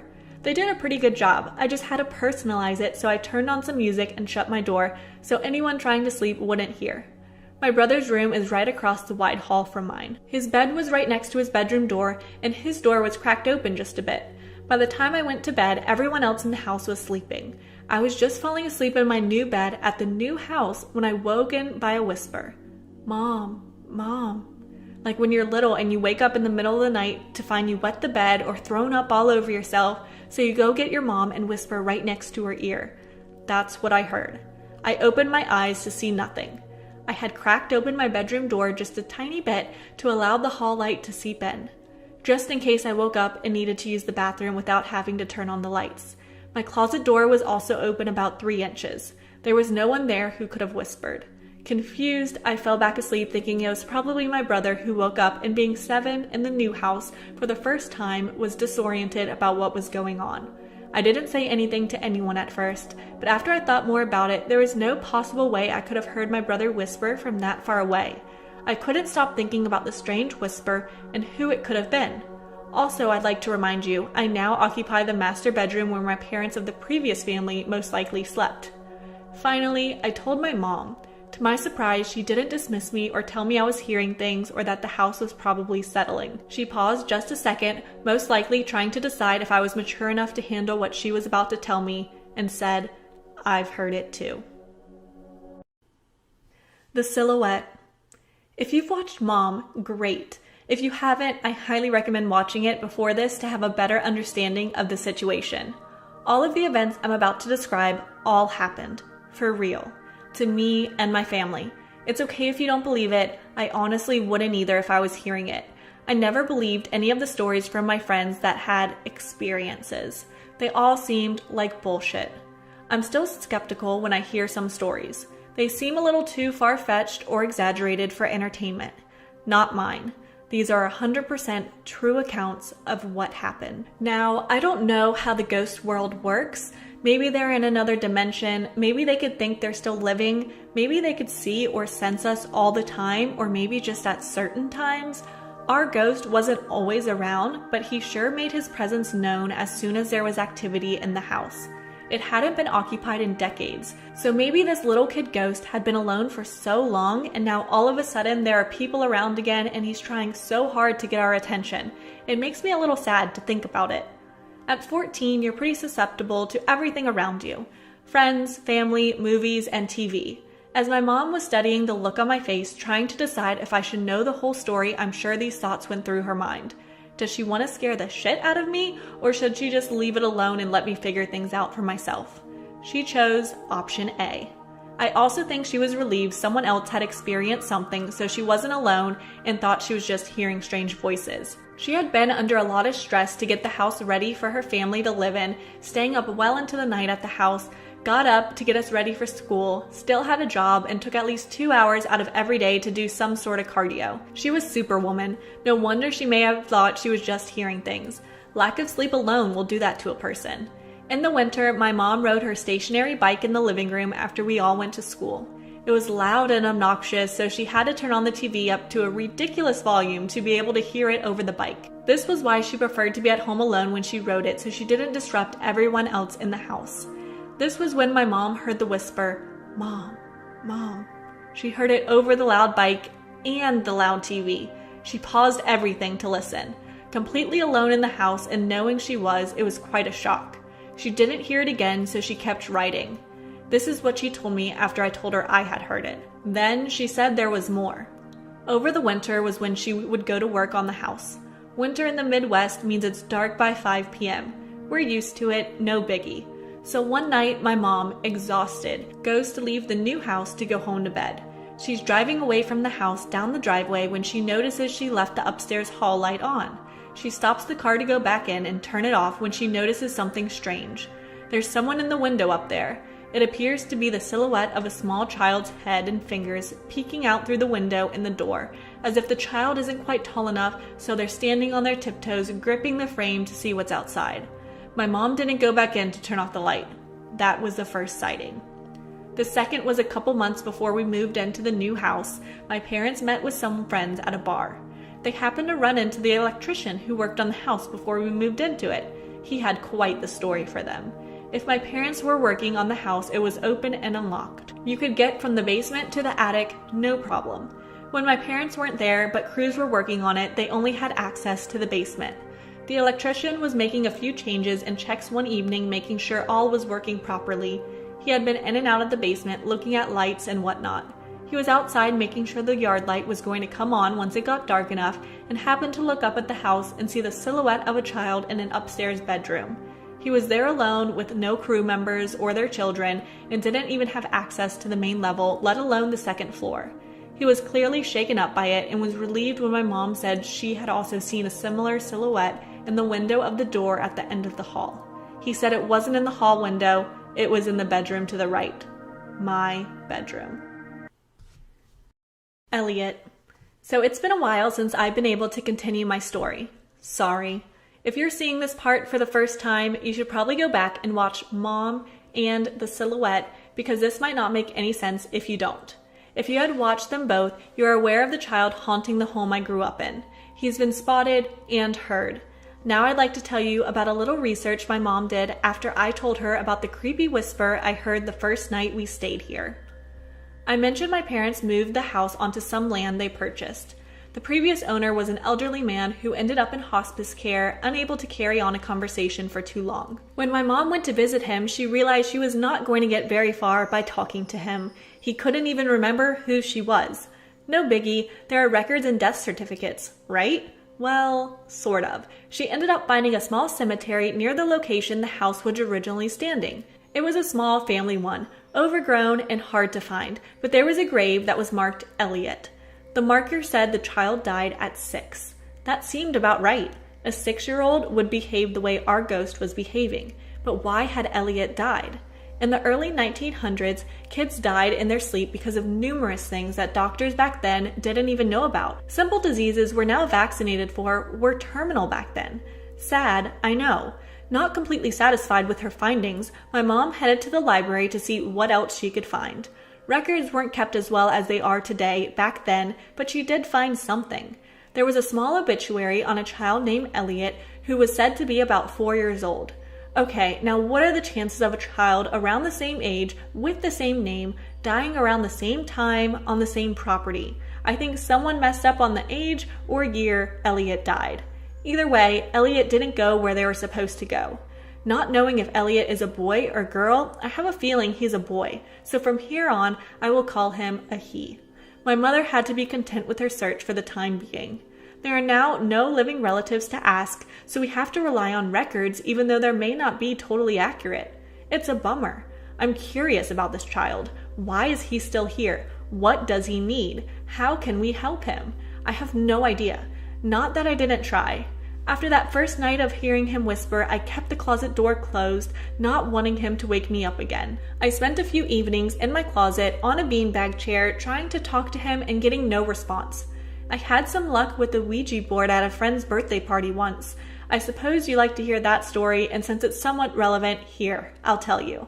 My best friend from childhood had lost her grandmother to a heart attack very suddenly when we were in 4th grade. As a 4th grader, those things aren't understood fully like they are when you're older. It really hit her a few years later when she finally realized what had happened, and she got super bummed she hadn't been able to say goodbye. That's when one of us suggested a spirit board. What's the worst that could happen? In our case, her grandma can visit us, and that's exactly what happened. Throughout the night, I had been constantly pulling my hair behind my ear when my grown-out bangs got in my face. Typical 13-year-old, but I wasn't able to push them out of my face since my fingers were glued to the planchette where we were summoning the spirit. I was looking down at the board waiting for words to be spelled out when my hair was gently scooped out of my face and placed behind my ear, much like a grandmother would do for her granddaughter. After what seemed like several minutes, I looked at my friend who was crying. We all immediately took our fingers off the board to console her. Admittedly, a little freaked out, my friend said she was able to say goodbye to her grandma because she had appeared in the corner and smiled at her. She was the only one who saw her, but I told her she had put my hair back behind my ear for me. She had been a wonderful lady, and it wouldn't have been out of the ordinary for her to do that for me. That was before my encounter with Elliot. If my only other spiritual experience had been a less pleasant one, I may have been more apprehensive about the whisper. And since it had been a successful one, I decided to have some friends over and try it myself. We got nothing. Not even a glimmer. Maybe it's because he wasn't related to any of us, or he was just hiding or shy. We will never know. I didn't hear him again while I lived there. That doesn't mean he didn't announce his presence. But that's another story for another day. Keep creepin', peeps. How losing my mother saved my life.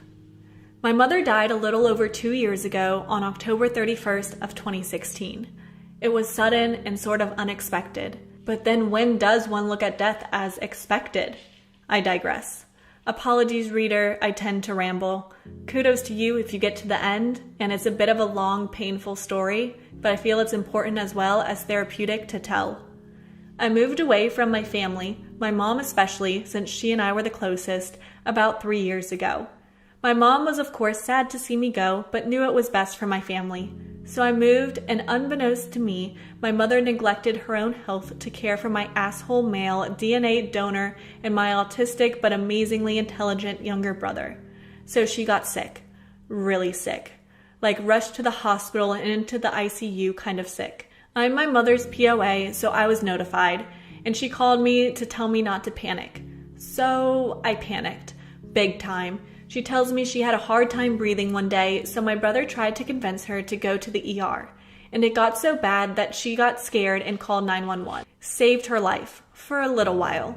Turns out my mother had a severe case of pneumonia. She smoked. I had suspected for years she had COPD, and she knew but wouldn't tell me. So okay, pneumonia. I work in the medical field. I know it's serious but treatable, and she's obviously doing okay if she's calling me, right? Except at the end, she drops the bombshell. They found cancer on her chest CT. My mother had cancer. That was the first time in the next few weeks my world would shift on its axis. This was October 10th. So I cry and I freak out, but when the nurse takes over and I start asking about stages, type, treatment plans, scans, etc., she was very vague, but told me it was bad. She had met with an oncologist and was going to do chemo. So I relaxed a little. Figured it was gonna suck, but we would get through this. The next weeks went by in a blur. I spoke to my mother daily, usually on my ride to work to see how chemo went, how she was feeling, etc. I had made a trip home 2 days after I found out, thanks to some amazing friends and family that helped me and my husband get there. So I laid eyes on her, judged for myself how bad I thought it was. I called her after her chemo appointment, Thursday, October 27th. She was feeling okay, but very tired, so we didn't talk long. I could recall exactly where I was on my drive and what song on Pandora I paused to talk to her. Her last words to me were "bless you for ringing." My mother was British and very verbally proper, so that was her typical goodbye. I hung up from that call not knowing that that would be the last time I heard her voice. Everything was going okay from then up until October 29th. My world shifted again. I got a frantic email from my brother. He doesn't like phones, stating our mother was in the hospital and something about papers that if her heart stopped again, that they couldn't restart it and I needed to call the hospital. so I have a feeling of absolute dread sinking in. It's 10 o'clock at night. What is going on? I call the hospital and find out she is in the ER. Okay, she got sick. Let's talk to charge to find out why. I actually got to talk to the ER doctor that told me my mother was intubated and unconscious in the ER. Cue panic attack. My mother had gotten sick at home, vomited, and we think she aspirated or inhaled her vomit. Bad times. My poor brother called 911 and they came to their house and resuscitated her. But she had suffered brain damage or something because she wouldn't wake up. Then the really bad shocking news. My mother signed a DNR, or do not resuscitate, which means she had legal papers saying that they had to remove the tube and let her go. My mother didn't tell anyone. It wasn't until they got her to the hospital and pulled her records they knew. I am over 800 miles away, and this doctor is saying he has to let my mother die. I am sobbing at this point, begging him to keep it long enough for me to get home to see her. He refused, saying it was her wish to go. I had no choice but to agree. So I went to bed thinking my mother died that night. I called the hospital the next day expecting the news, but my mother was still alive. My hopes soared. My mom is a fighter. The nurse tells me she still isn't conscious. I told her to tell my mom, hang on, I'm coming. I made the 12-hour plus drive home to get to the hospital to see my mother. I got there at 1 a.m. on October 31st. Halloween, my favorite holiday. The third time my world shifted on its axis was sitting in the hospital parking lot preparing to go see my mother. Walking into the hospital was surreal, like I was watching some other daughter walk down the hall to her mother's ICU room. One thing about ICU is how quiet they can be. I stopped at the nurse's desk, told them who I was and who I was there to see. The nurse gave me a sympathetic look and took me to her room. The second I stepped foot in her doorway, I knew my mother was gone. A husk of her lay in that hospital bed, truly one of the most horrific things I have ever seen. Her body struggled to live, these horrible gasping respirations. She was gone, but her body was still here. Meds kept her blood pressure up enough to sustain life. I wanted to rip it all off of her. This wasn't right. I knew my brother needed to be there to say goodbye, so I sat by my mother's bedside alone for 9 hours watching her gasp for air. Her body had shut down, except her heart, lungs, and a tiny portion of brain. It was the worst thing I ever had to do, but I talked to her, told her about my babies and how excited they were to trick or treat. My brother and asshole got to the hospital around 9:30. My mom's oncologist met me before they got there and dropped the bombshell the cancer my mom had was ovarian, with mets everywhere, and she recommended I get tested for the gene that increases risks. I just kind of nodded in shock. I signed the papers to take my mom off all medical support shortly after she left. Once my brother and asshole got there, the nurse took all the machines and lines off, and I held her hands as they gave her meds to make her comfortable. My mother died October 31st at 10:07 in the morning. My whole world fell off its axis. I was now the caretaker of my family, and I had to figure out how to be her. I got things as situated as I could in the 3 days I could stay, arranged her cremation as she wanted, and ended up paying for it because the asshole left her life insurance lapse. I grieved the loss of my mother heavily and had to scramble to take care of my brother and asshole. To say I was stressed and busy was an understatement. I put the oncologist warning out in my head, until almost 2 years later when I had pain in my abdomen. Then suddenly her warning popped in my head. I had blood work done and found out I do carry that gene that increases my cancer risk, right as my own doctor finds a mass on my ovary. Cue world shift again. My doctor immediately orders more scans and schedules me for surgery rather than do a biopsy and wait. I'm on board with this idea, so I went in for surgery December of last year. My doctor found a suspicious mass on my left ovary. He removed both ovaries, both tubes, and mass. The biopsy on the mass actually came back benign, but on my other ovary, the one with no visible mass, they found stage 1 cancer. I had ovarian cancer and had no idea. By doing the surgery, the surgeon actually caught it early. If my mother had not died of ovarian cancer and her doctor told me to get genetically tested, I would not have known I had it until it was too late. Ovarian cancer spreads quickly, and usually by the time it's found, like my mother, it's too late. My blood test result pushed my doctor to do more than biopsy, and removing both ovaries, he caught the real threat. My mother's death saved my life, along with the BRCA gene test. I cannot stress enough that everyone should get that test to find out your cancer risks. Knowledge is power, especially in healthcare. I have sent my mother's oncologist flowers every year on her birthday and Halloween. Hi, I'm Susan. I'm going to tell you a story which occurred a couple of years ago when I was 19 years old, but still remains in my mind because it can never be forgotten. It was indeed an event that can never be forgotten. I lived a life in a family which consisted of 4 children, 2 guys and 2 ladies, which I happened to be one amongst those ladies. I was the oldest in my family because I happened to be the firstborn of the family. Right within me, I knew that I had a whole lot of responsibilities on me. My life from the beginning was very fun, and I grew up living with my family, friends, and my neighbors, though there were a lot of ups and downs then in my family, but I was very hyperactive back then.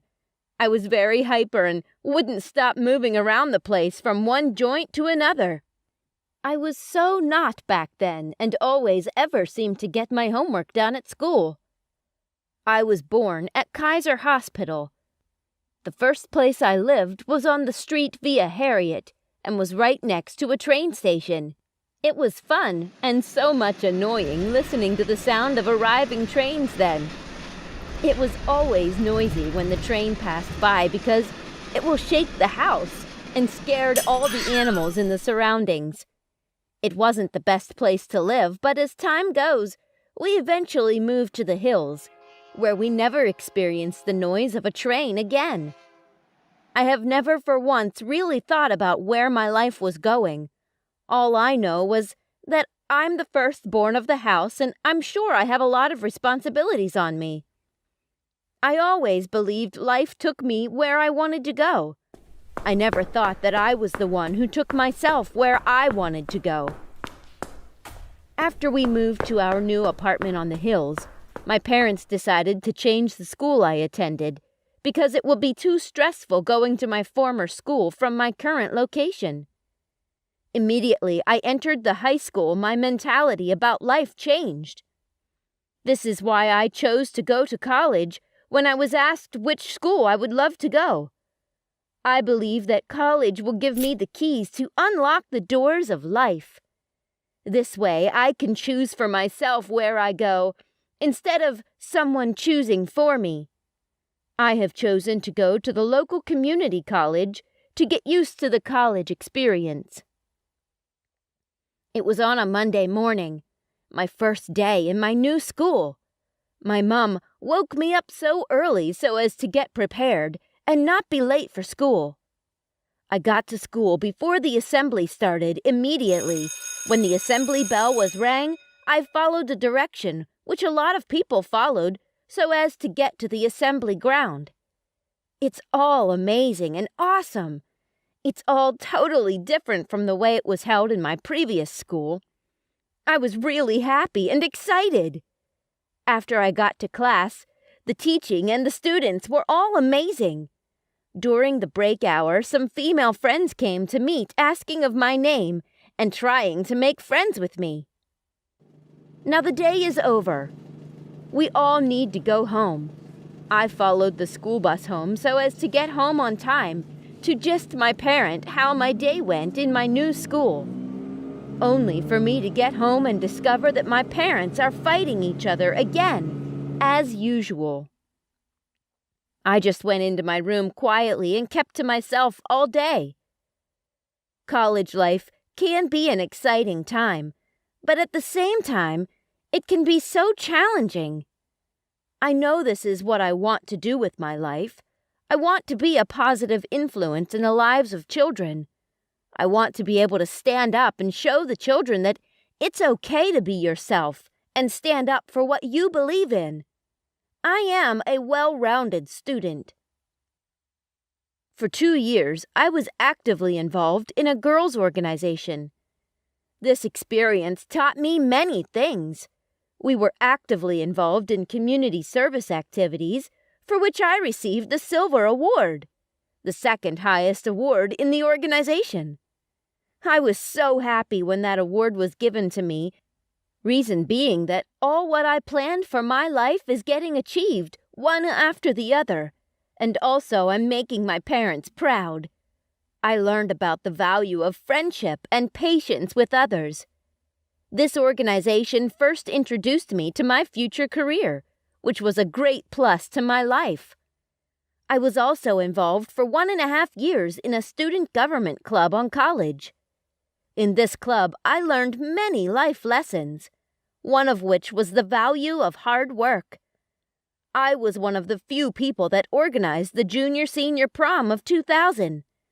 My responsibilities included planning coronation, buying and organizing decorations, planning the busing schedule, booking the photographers, fundraising, etc. This taught me about hard work, but the best part of it was going to prom knowing I was one of the only reasons that made it happen. In my family, it was so much normal to see my parents fighting and throwing things at each other. It has always been a painful moment for me and my siblings anytime we see our parents in such scenario. A case once happened back then which was so serious and critical when my father threw a bottle of beer at my mom's head, and she ended up in the hospital. It was indeed a painful experience because we almost lost my mom back then. My father threw a bottle of beer at her just because she refused to change the television station to his own choice. My mom spent more than a month in the hospital because she landed in a coma after the bottle was thrown at her. A series of money was spent on her before she finally came back to life. After that incident, all we thought was that my dad will come back to his senses and stop the way they both fight each other. But no, reverse is the case. The fighting still continued. Many of these events keep happening in my family, and even our neighbors got tired of settling issues between them. And if it wasn't for the school I and my siblings attend, we don't know how we would have survived all this. So it's time for competition in my class, and the teacher decided to share us into 2 groups.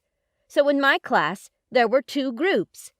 Each group loved their singers and their sport teams, and yes, I was made the leader in my team. We defended with everything, and also we had our stars. For example, we loved Justin Bieber, and the other group was against us for it. We had a lot of fights with other opponents, and especially after school. To be honest, the other group was a bit weaker than us, reason being that they were much lower in number, and they got no talented person in their midst, but somehow they started to get their strength when we had a new student in our class and the teacher decided to fix her in the other group, and the name of the student was called Barbara. Barbara came from another school for the reasons I don't know, but when she came to our class and she'd been fixed in group 2, she started fighting my teammates every day for no reason.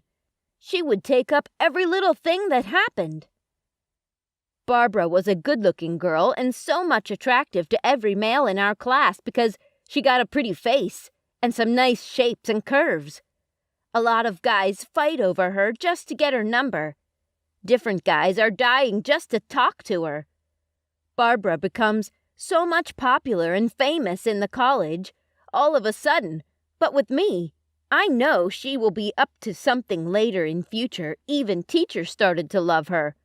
More than we do. She was made a prefect and also the class captain in less than some months. Though Barbara is very brilliant and good at what she does. Barbara was also a girl who came from a rich family that were very well known and well-to-do, and guess what? Just to my surprise, some of my teammates left my team and started moving to her team. One by one for the reason I don't know. And at the end of the day, I was only left with 3 of my girlfriends and Mason. Mason. Mason is a good-looking boy, blonde, and he was a type of boy that every girl would like to have because he got everything he wanted in a guy. Mason is honest, kind, cute, brilliant, caring, trustworthy, attractive, and fun to be with, and a lot more of criteria embedded in him. To be honest, I like him a lot, and I'm tripping for him, but I don't want to be forward as a lady because I think he loves me as well. Well, I'll tell you about our love story later. One faithful day, while I was in class, I noticed that Mason was missing in class. I was still trying to look around for him in class, but then I heard some voices calling my name. Susan! Susan! I tried tracing the voice outside the class. I rushed to see what's going on, and what I saw was Barbara talking to Mason in a private area. I was so pissed and jealous at first, but I never knew what they were talking about. So I decided to stay calm. But in all my mind, I knew Barbara was up to something.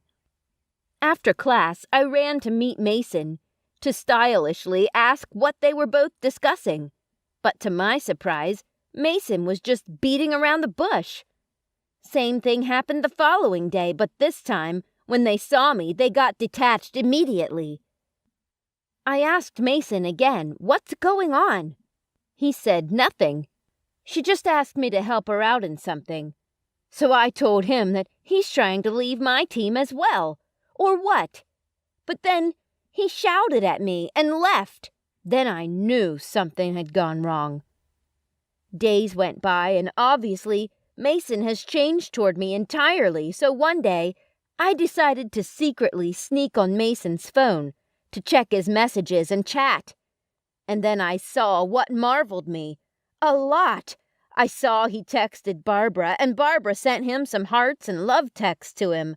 And from there, I understood that they are loving each other, which means that Barbara has achieved part of her plans.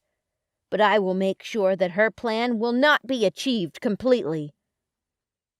So I decided that one day I'm going to approach Barbara to talk some shit to her head. So that day after school hour, I went straight to Barbara to confront her. But then immediately, I got to where she was staying. All what I planned to say wiped off my head, so I went blank. But then I told her to leave Mason alone, and I went further, saying to her that Mason is my boyfriend, that she should let him be, otherwise you're going to have a problem with me. She was shocked seeing me in that manner because I have never for once behaved in such a manner ever since I got to that college. The following day, after we left the assembly ground, Mason came towards my direction to approach me and shouted at me that what effrontery do I have to speak to Barbara in such manner? He so much raised his voice at me that few numbers of people looked toward our direction, and I was seriously embarrassed. Throughout my stay in school that day, I was not myself. I did not talk to anyone. I kept to myself, and after the school hour, I went home quietly, without saying a word to anybody. When I got home, I found my parents having issues again and fighting. I never knew when I busted into tears in their presence immediately. My parents stopped the fight and faced my direction. I just went quietly to my room and locked the door. I was so depressed that I was lost in thought all day that I slept off without eating.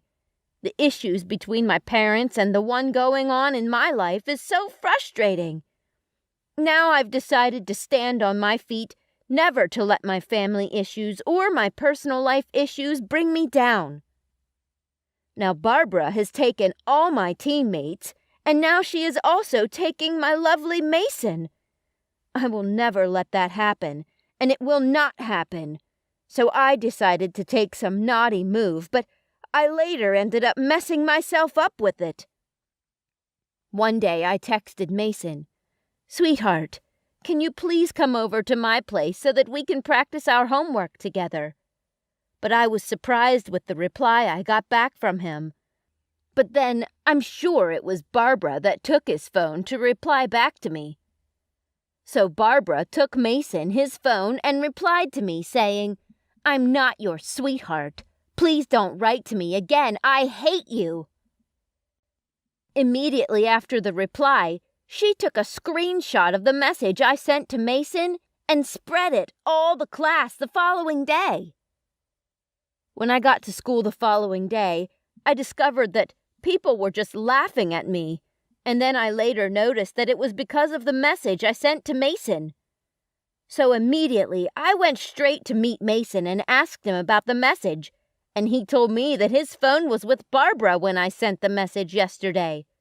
So she was the one that spread the screenshot. I was so ashamed of myself for some moment, but then I never let that discourage me at all, because I already got my mind made up. But then I thought of it. Why don't I just go and meet Barbara face to face, and then we can talk it out with our actions? So I decided to go meet her.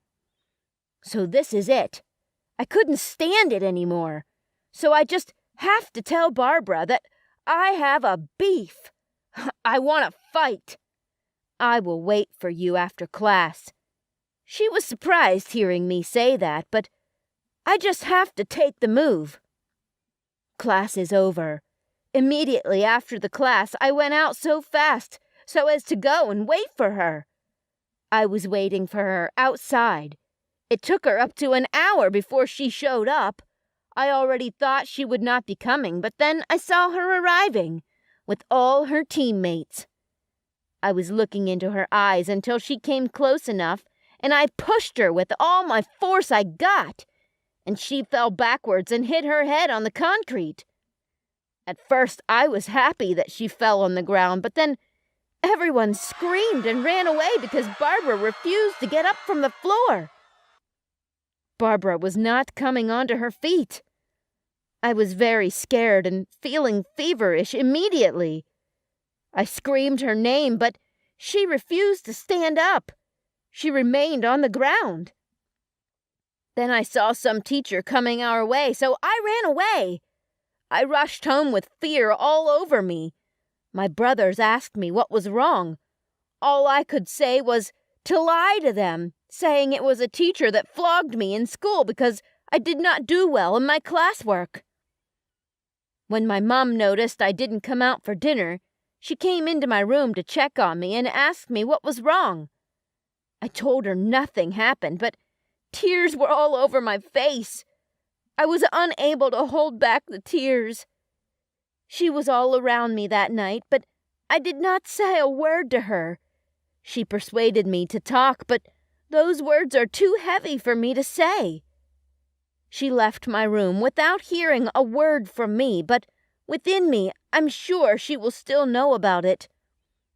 I couldn't sleep all night. I was trying to imagine what could have happened. At a point, I was blaming myself. Why did I make the move of telling her to come and meet outside? Why did I push her? Why did I confront her? Why didn't I just let everything go? Series of questions were just running through my mind all the night.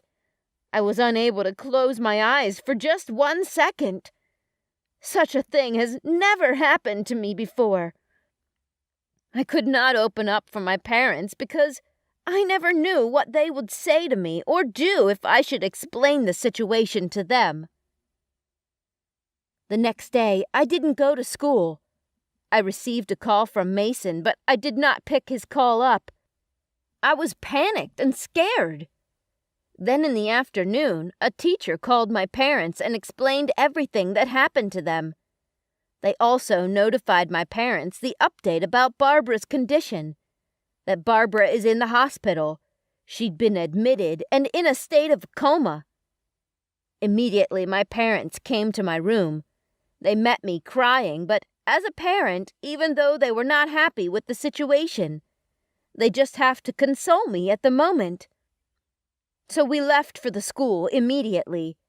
On getting to the principal's office, I was questioned for doing such an act, and a lot more was said to me. I was suspended from coming to school. Now I'm living a life of regret. I was unable to see Mason again, my teammates, my friends, and a lot more. Days after days, since I was not allowed to come to school again, I was in my room doing nothing but praying to God to heal Barbara, because I know a lot of things that is attached to it if she passes away. So one faithful day, after a week, we got the news that Barbara passed away. Oh my God! How come? How did it happen? Did God refuse to answer my prayers? Many of questions were just running through my head. I was weeping and rolling on the floor. Everyone was shocked, but I was even frightened and afraid the more. According to the doctor's report, Barbara had a large tumor on her head, but also said that she had an internal bleeding, which was too much, that she lost a lot of blood. My life ended there, because immediately she landed at the hospital, her parents already filed a case at the station. Now that her death has been announced, I have no other choice than to face the wrath of government. So I was arrested and sent to court. I was sent to juvenile detention for 4 years. Now I ruined my life with anger. I ruined my life with jealousy. Going to school has been stopped. I put my parents in shame. Now Mason has forgotten about the person called Susan. My plan and what I wish to become has been crumbled with my own hand. If and only if I could take back the hand of time, then I would not have allowed this to happen. If and only if this cup can pass over me, then I will be forever grateful. But all this are only mere thoughts which can never come to pass. I spent all the 4 years in regrets and lived alone, and with 100 times of more problems than what I have experienced in school. It was indeed a hell. I never wish anyone to go there, not even my enemies. I cried every day and spent many nights thinking about what I did to Barbara. In my head sometimes came a reason telling me to stop, because Barbara left, but not for my fault. But then, again, deep in me, I knew that I was the person who is guilty of all this. I found 1,000 ways I should react to that situation to stop this from happening. And I still, in my mind, got Barbara, and still think about what I should have done instead. The situation was so serious that I feel guilty, and I can't pass a day without thinking about her. I ruined it all. Now the day has come. 4 years has come and gone. I never knew it's already 4 years because I lost count already. On that faithful day, an officer came toward me and told me to come out, that it's time for me to be released. I was so happy again, knowing fully well that I'm going to see my family again. When I got to the officer's office, I saw my younger ones with joy in my heart. I gave them a huge and long hug. So the officer told me they were the ones that sent for my family, since it's already time for me to be released. My siblings are now grown up, but not looking well kept. When I noticed that I did not see our parents, I asked them what was about our parents. But they told me that when we get home, everything will be explained. Well, I didn't get to worry myself about that because I was so happy and joyous. Finally, I got home and everywhere is now changed. The surroundings and the whole environment is changed completely. I shouted, "Mom! Mom! Mom!" But to my surprise, I received answer from no one. I called my dad, also no reply as well. Then I asked my younger ones, where are they? Then they broke the news, saying they are both dead. I shouted, "How? What happened? Who killed them?" All these questions were asked with tears on my face. I was told Mummy died after some month. I went to jail because of the thought of seeing her own first child being sentenced to prison. And also, Dad died some years after Mom passed away. He had turned into a drunkard, and he drank all day and night, regretting all his actions over Mum and not taking proper care of us. They also told me that they've been surviving from helping people with their house chores and lots more of petty work so that they can feed and go to school daily. I busted into tears so loud that my younger ones just had to leave me to cry it out. Day after day, I need to get out of the thought of what life has given to me and move on with what I have for myself.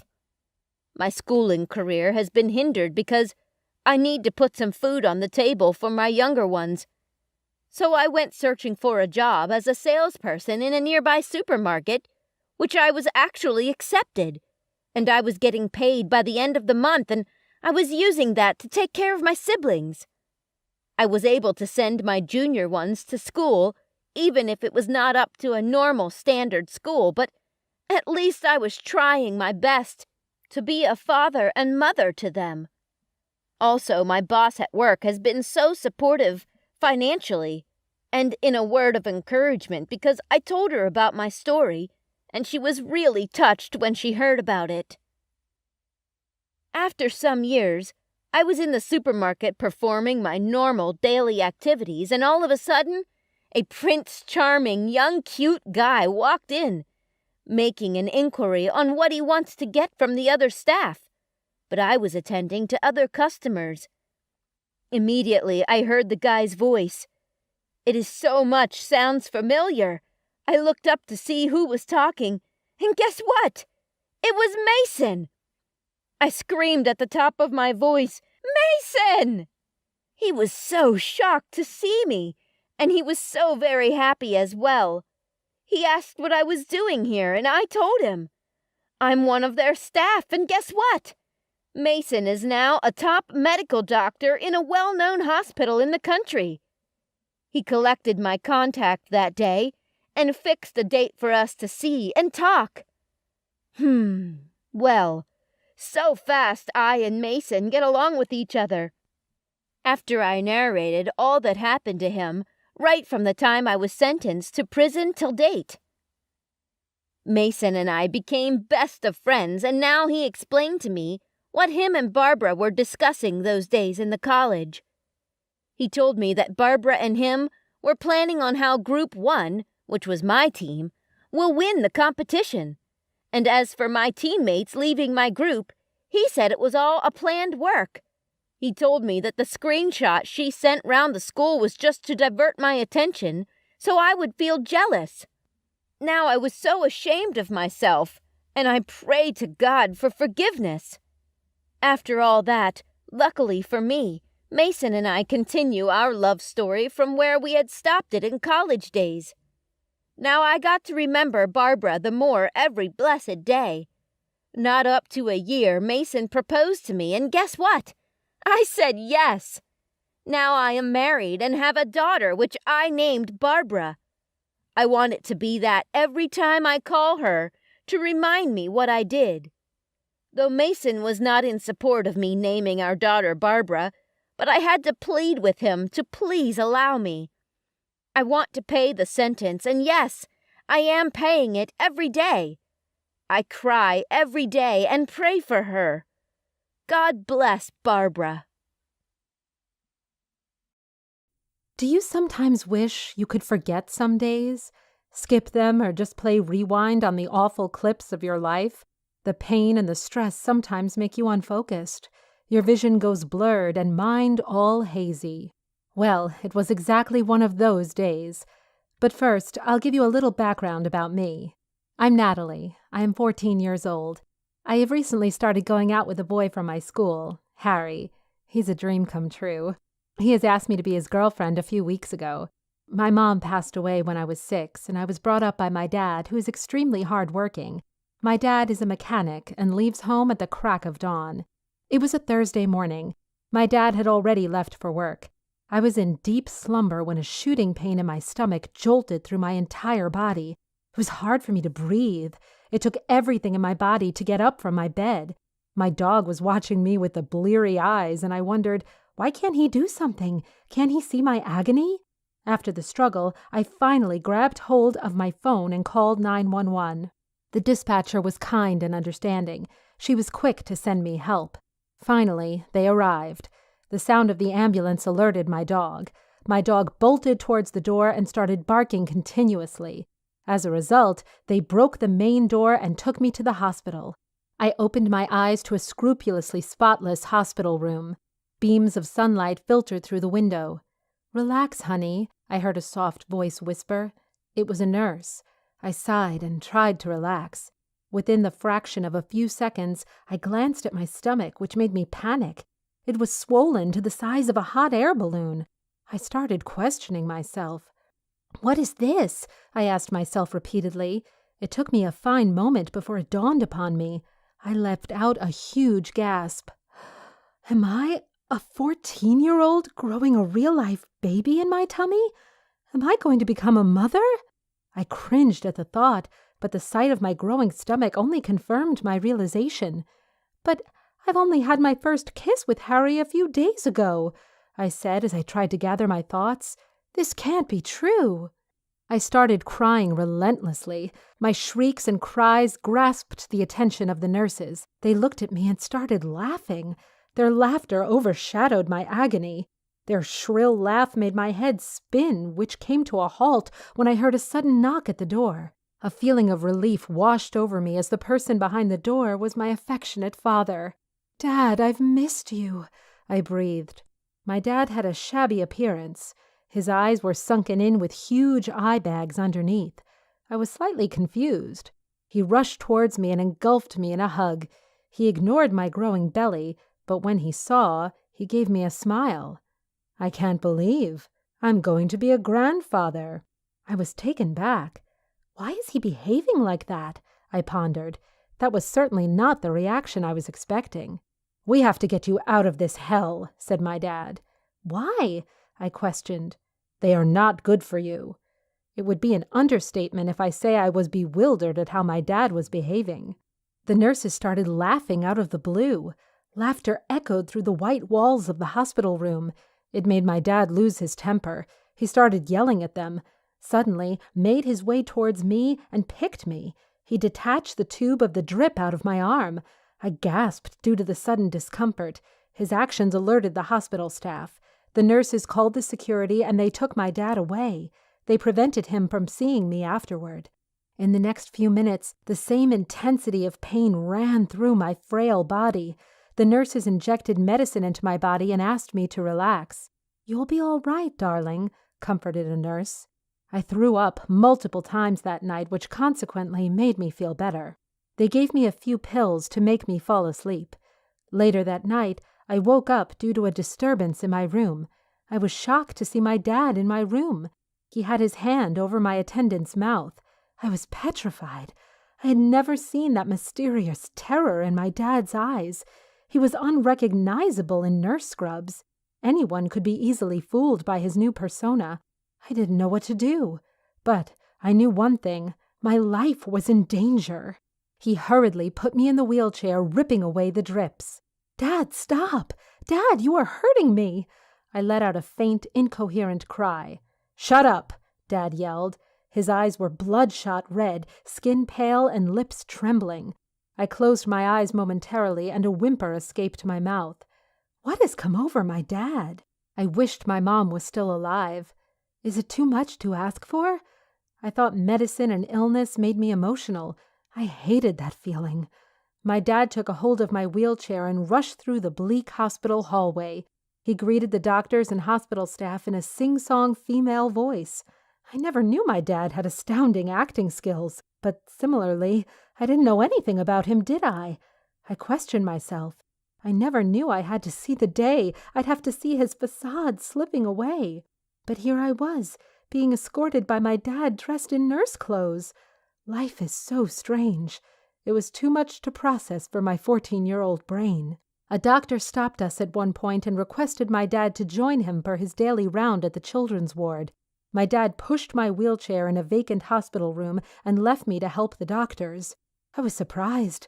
He left me there for some time and came back with a devilish grin plastered on his face. They are such fools, the doctors. I can outsmart them every single day. I couldn't believe my dad would say such things for people highly regarded in our society. He was being outrageously awful. He told me that he has checked the patient's body temperature, measured blood pressure, and blood glucose concentrations. That easy, you see. They think they're gods. I had been horrified for my life as well as the ones my dad treated a while ago. Few seconds passed, and I heard some voices. "Catch them! Catch them! They are running! Phone the security now!" The entire hospital was in mayhem. People were running. Nurses, visitors, doctors, and admin staff, all of them were in a state of chaos. But nothing could stop my dad. He was still going peacefully at his own pace, oblivious to the chaos caused by his antics. A yell stopped him for a moment, but he grabbed the wheelchair and started sprinting through the hospital towards the elevator, colliding with the medical equipment and food trolleys in our way. At one point, he toppled cleaning trolley. There was alcohol and disinfectant all over the floor. God help me, save me from the monster my dad has become. Nurses were calling the security, and I wondered why it took them so long. Please don't harm me, I cried. My mind was spinning and my vision was becoming hazy, but I tried my best to keep myself conscious. I took small breaths as instructed by my father once. I wanted my father back. Where did you go, Dad? Please, what has happened to you? He blatantly ignored my cries. Finally, we reached the elevator. My heart was pounding hard against my chest. I had streams of tears running down my cheeks. My life was at risk because of my father. Is there anyone more unlucky than me? I questioned myself. I hope not. My dad pushed the buttons to the highest floor. We'll put you to sleep forever. These doctors are no good for your deteriorating health, he whispered in my ear. For the first time in my life, hearing my dad's voice caused shivers to run through my body. I always found his voice soothing and comforting. I was certain he was possessed or something. He was behaving like a hysterical madman. Not only that, but he also didn't care about his blood, me. We reached the 40th floor. I was frightened. The doors of the elevator opened. Luckily, the security guards reached before us. His face lost its color, his eyes were wide and his body shaking. He was panic-stricken. In a matter of seconds, he pushed me towards the security guys. I was grateful they arrived on time. I didn't even want to think about what could have happened if they didn't come to rescue me. My dad went hysterical. He was mocking them. He was making animal-like noises. Catch me if you can. He looked like a kid has taken away his favorite stuffed toy or candy. Let's have kids. Kids? I questioned. He sure had some mental issues. What could have happened in a span of night? I didn't know. He ran towards the stairs with guards following behind him. I was left all alone on God knows what floor. I screamed and cried for help. I tried to gather strength to get up on my legs. My legs were shaking. I was having hot flashes and I was sweating profusely. I said my prayers repeatedly. God, give me the strength to stand up. Put me to my feet. It took everything in me to get up. I gripped the sides of the wheelchair tightly, trying to stand up. Finally, I got up. I couldn't believe myself. I let out a scream. I yelled, "Hurrah! I can walk!" With that, I went inside the elevator. Despite Dad's questionable antics, I still loved him. Why wouldn't I? He had brought me up with all the love and affection in this world.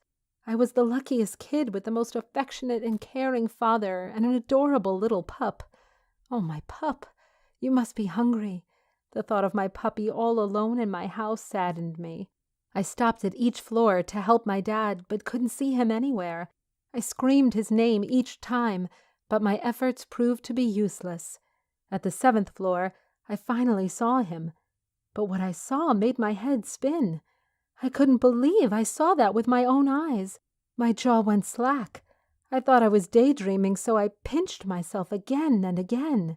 It was my dad getting into a fight with someone who was also my dad. I was shocked.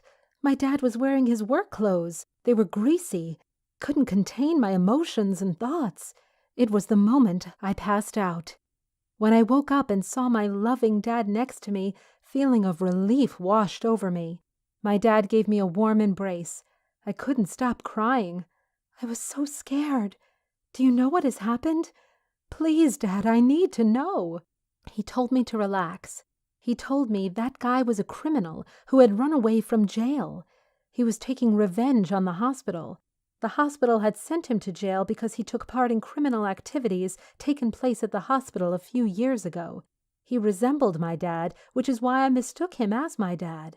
In addition to this, I ate too much Chipotle, which caused food poisoning. I needed emergency treatment, which I received promptly. My dad brought me my favorite tomato cream soup and kissed my forehead. You're safe, my kid. Hi, I'm Lisa. Life is indeed like an onion you peel one layer after the other, and sometimes it makes you cry. That's what happened to me when I was 13. My whole life came to a standstill when I was viciously knocked down by uncertainties of life. Imagine yourself not being able to move your body. You can hear and see everything happening around you, but you can't communicate. People come around you, but you can't talk to them. They can't even hug you. You try to give your body orders to blink, shake, laugh, and even cry, but it doesn't obey you. Imagine yourself not being able to say, I'm hungry, I'm pressed, I'm hurt, I'm cold. I lay lifeless for days, weeks, months, and years, disconnected from the physical world. You might be asking how this happened. Well, that was when I fell off the staircase. I and my twin brother Peter are the only children of my parents. We are of the middle class, and Dad makes sure we are comfortable with his meager paycheck.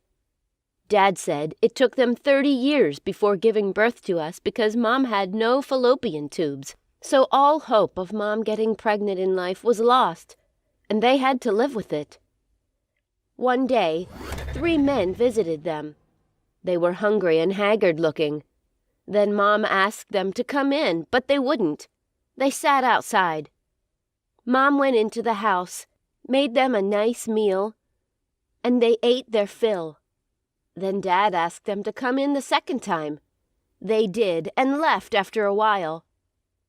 After 7 days, Mom became pregnant and finally gave birth to me and my twin brother, Peter. Dad said our birth changed a lot of things. It seems as if there was this separation between him and Mom. They no longer do things together as husband and wife.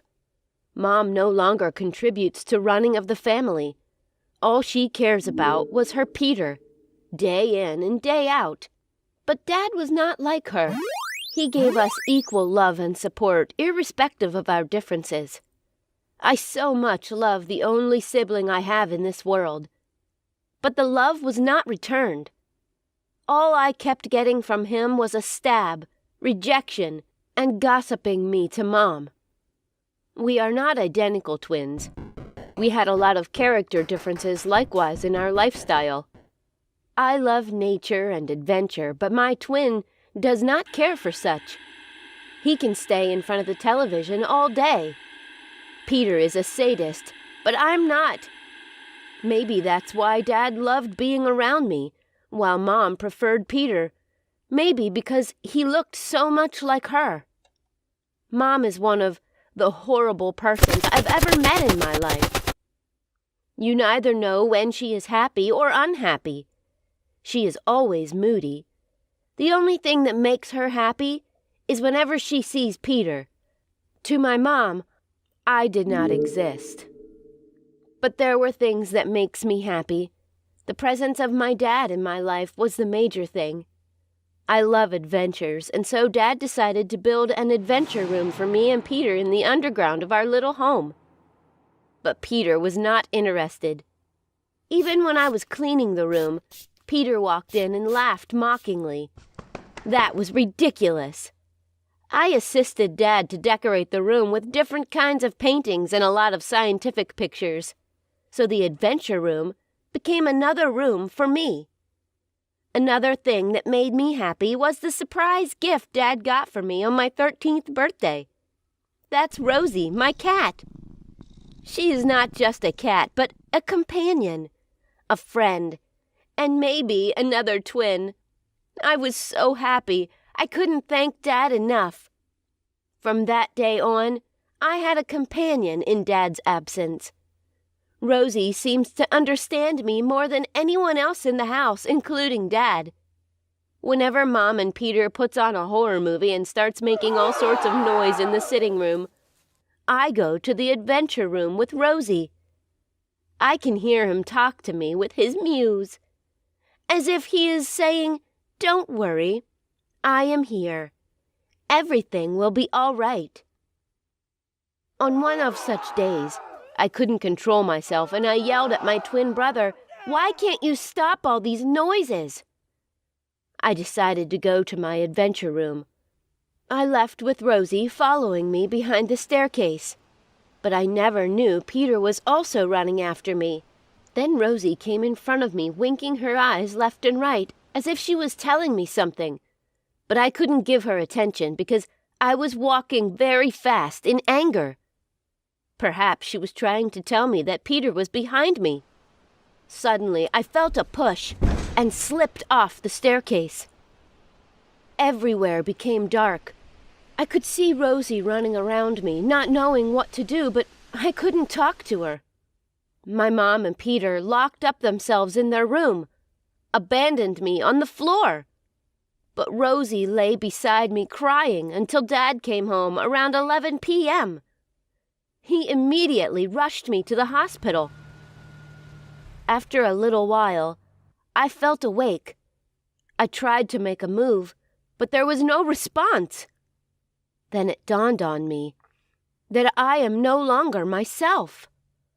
Oh, how did this happen to me? Am I dead or what? I could feel my body shivering. Suddenly I heard someone. Wow, if I was able to hear someone, that means I wasn't dead after all. Yes, I heard him, but I couldn't see him. The way he talked made me understand that he's a doctor. He was explaining something to my parents. He told them that I had excess internal bleeding, which was as a result of delay of rushing me to the hospital immediately the accident happened. He said that I will be in this state until God knows when.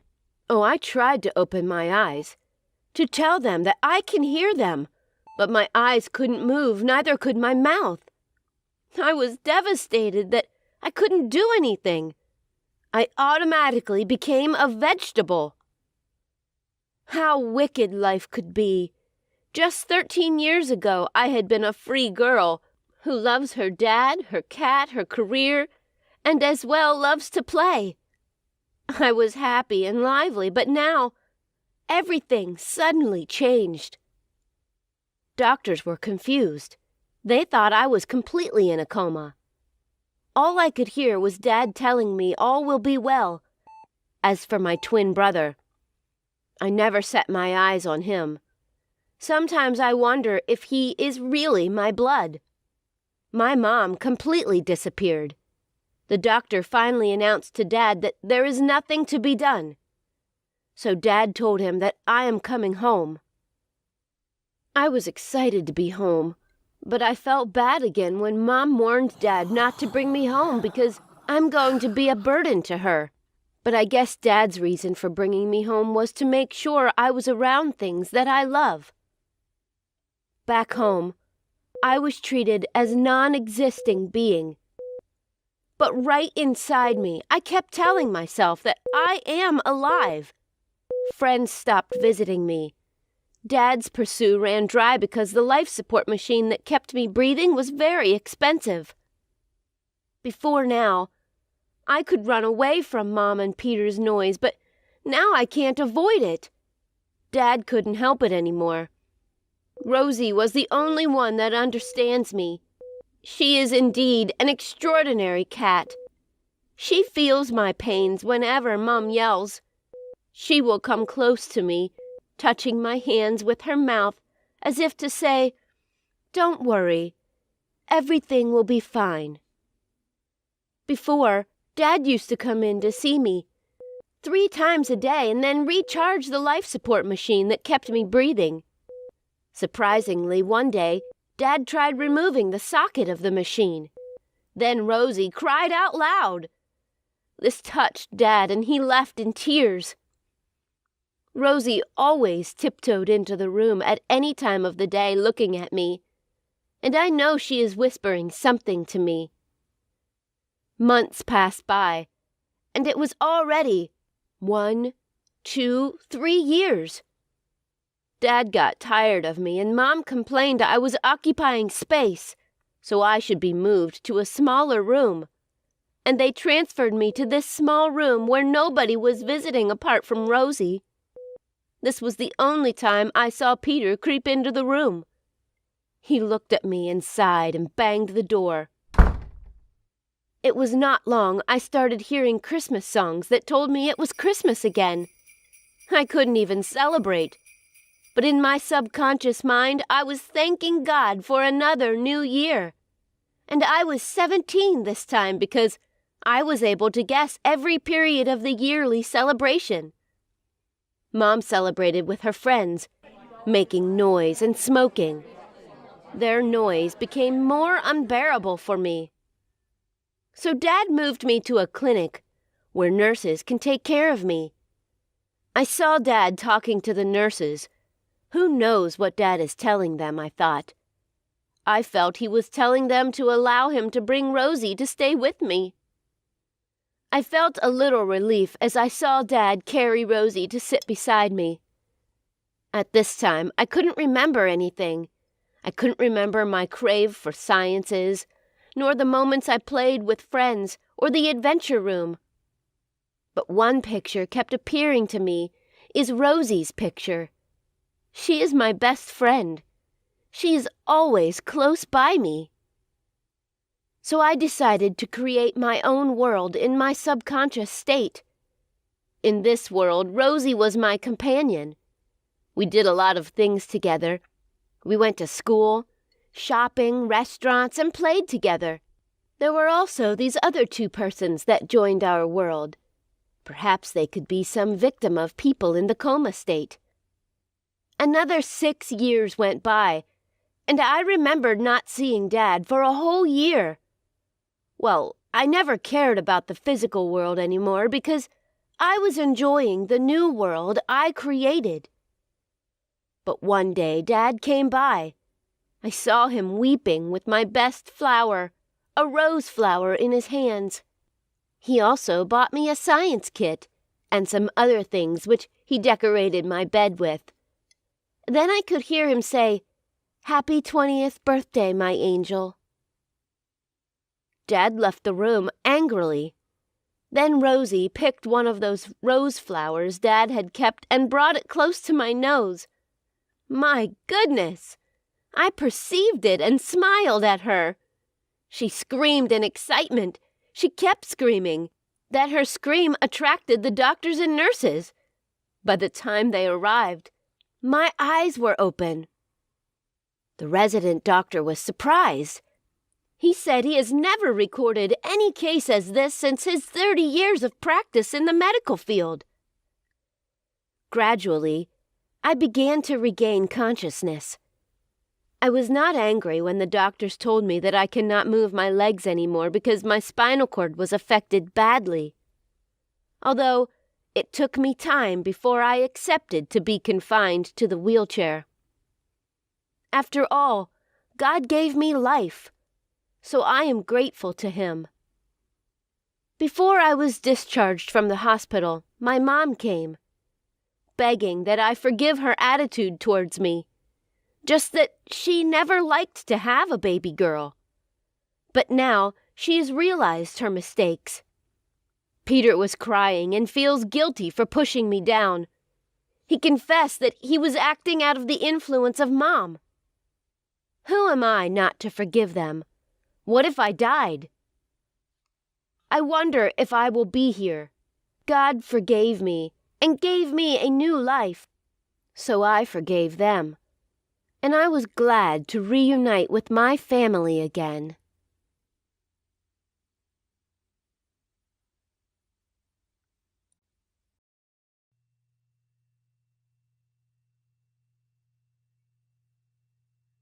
Crossroads. I always remember how our walking you home started. It was on the evening after a final term exam we gave together, and I did not want to let you go home alone, as you always do. Surprisingly, you let me. Unlike the other days when I'd keep on pestering you two. It had opened up the pathway to a regular happening in our lives, where I'd take you home every day or even accompany you from your home. Even though it has been many months since we last got to walk together again, but just for the sake of today, I wanted to experience it again, to walk on that path again. The last few times, it used to start from the plinth of the Fine Arts Building, where you and I would sit for hours and talk under the eerie evening light or the golden afternoon. Then you would get up, say your mother is going to kill you if you delay any longer, and from the path behind the building, our journey would start. The sodium golden lights on the road would always light up as soon as we would start, as if a cluster of fireflies to lead us through our regular path into the night. On our way, there would be so many crosswalks to go through, even a busy crossroad just before your house. You never could cross roads properly, and it would always be my responsibility to lead you safely to the other side. Sometimes you would hold my hand or my shirt's cuff while crossing if you felt too afraid or overwhelmed by the traffic. I would always pull you through no matter what. Then, we would go on walking, and our shadows would get closer than our bodies. Maybe I will try to slide my hand into yours as well, wouldn't I? It is raining right now, and I do not have an umbrella. The raindrops fall on my head and slide through my scalp, mixing with sweat on my forehead, but I don't mind as I walk. Even if I had an umbrella, I would always give it to you, because it is embarrassing to walk under the same umbrella.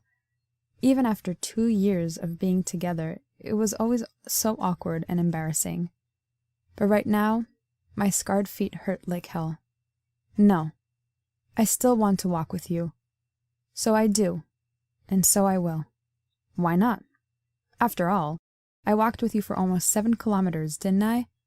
When did feet ache ever matter? You would vent at me for walking with my shoes rubbing the ground. But right now, I do not really know where you are. You might be on a car going to or from home, or you might be somewhere else, to find somebody else. Oh, hey, that girl looks like you. Hey, it could be you. Oh, no, it isn't. Would you call me if you saw me? Would you even recognize me after so many months? Please tell me your memories of me have not faded yet. Oh well, it does not matter. I will just pretend that you are walking beside me. That is better, isn't it? Getting drenched with me, passing that familiar burger stand, right after that tall building that we always make fun of. You're so quiet, so maybe I'll just sing La Vie en Rose to you. It will help, won't it? Remember, I did sing that on the night when I first realized whatever I did or tried to do was not really enough, didn't I? Even though we were both broken, I had to let you know somehow that it will be all right, didn't I? Oh no, it's already the dark intersection. I stopped my pace. I don't want you to go right now. Why not just a few more minutes? What will happen if you go home just a bit late? You're going to be gone forever, so just take the time before you do. If I could be reborn and reborn, I would live this moment again and again and walk on. But I can't, can I? So? But no, you insist, you have to go. You convince me you have to leave, and it's already been too late. It is already far beyond what you could stay for. But I do not want to let go of your hands. I do not want to leave you out of my sight. But well, finally, I have to accept it. We start walking again, slower than before, and I can make best use of the time by trying to embarrass you as much as I can, saying cliche, cringe romantic things, or trying to read your mind to guess what you're thinking right now. You don't say anything, again, and I realize I cannot really seem to read you anymore. Before I can say anything again, the crossroads come like a car running the red. When we cross the crosswalk, you go straight forward, where your house is, and I go left, onto my bus stop. But there are so many cars and buses and trucks on the busy crosswalk today, much more than any other time, and crossing it is so difficult. I can't get over to the other side so easily, so I try to hold on to your hand. I look at you to tell you that I love you for the last time, because I won't be able to say it again when you go home. But where are you? I search for you here and there, but you've already crossed the road. Thinking back my past 20 years, I just want to write them down.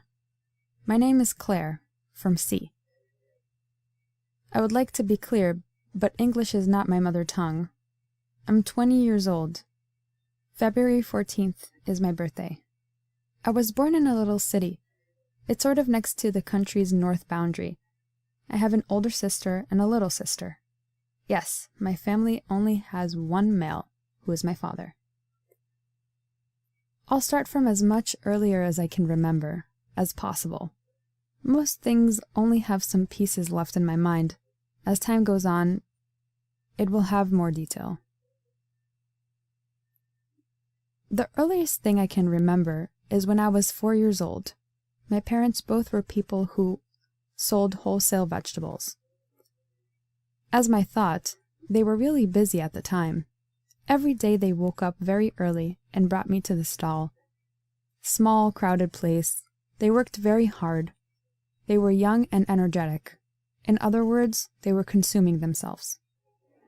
One thing I remember is that I was hanging out with my friend, passed by a supermarket, and we walked in and grabbed a pack of milk and just drank it. I was too small to know I have to pay. Staff there wouldn't let us go till our parents found us in a hurry after 2 hours, perhaps. This is fresh in my mind because they were so angry and worried about us, while I have absolutely no idea what happened. We were poor, like really very poor. Can't even afford extra clothes or a good meal. By the way, when I was 4, my older sister is a blur in my mind, and my little sister wasn't even born yet. So when I was old enough, I started to go against her. I wasn't doing what she asked, no matter what, so it was kind of extreme. Whenever I didn't want to do what she asked of me, she always made me feel guilty. So I just ignored. I said my family, just normal, and my parents are working very hard, so I'll do some tiny things to let them feel at least relax. 'Cause we can do nothing about their work. For example, when I didn't want to mop the floor, she would say, "They're so tired from working outside.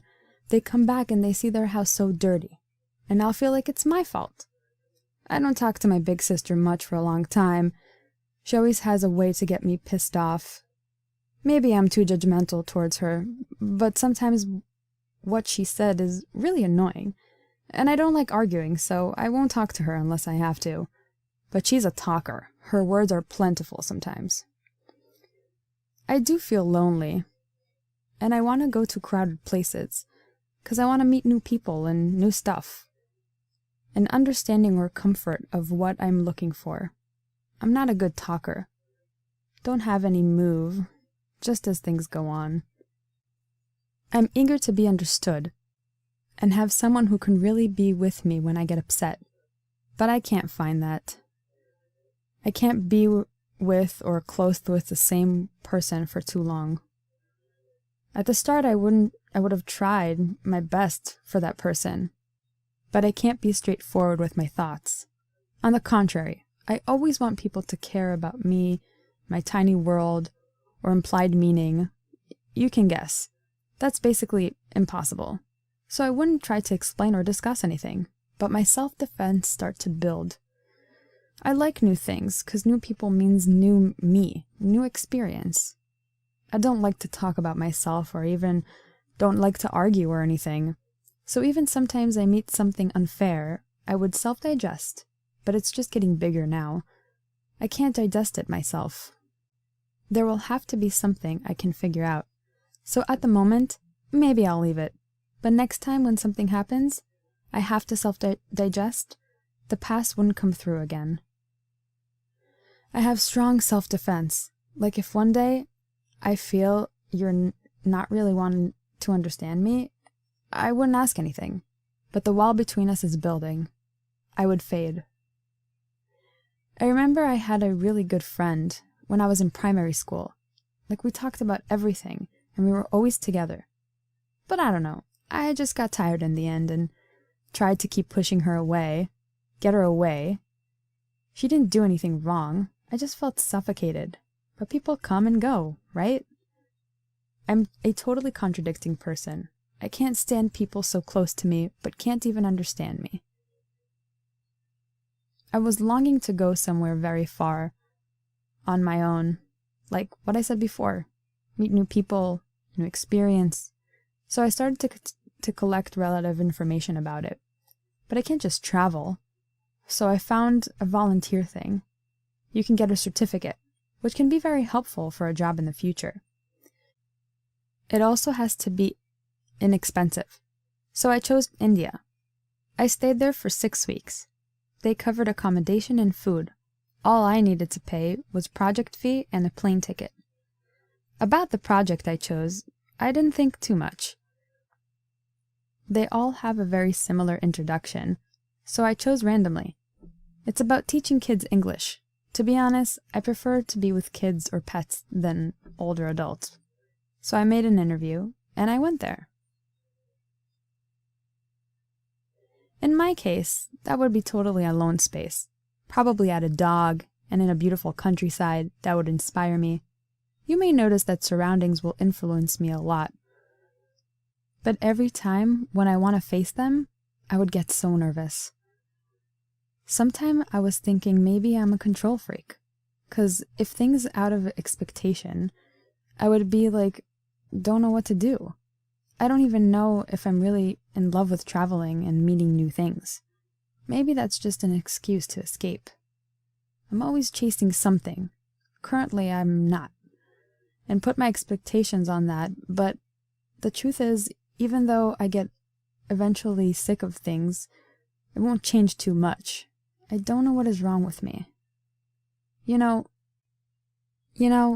I always feel better in places not so familiar to me. That's why I only send letters to foreigners and only join foreign communities. Different languages and culture will minimize my sensitivity, and I would rather travel alone. I may never travel with others. Even travel, I prefer to go to other countries far from mine.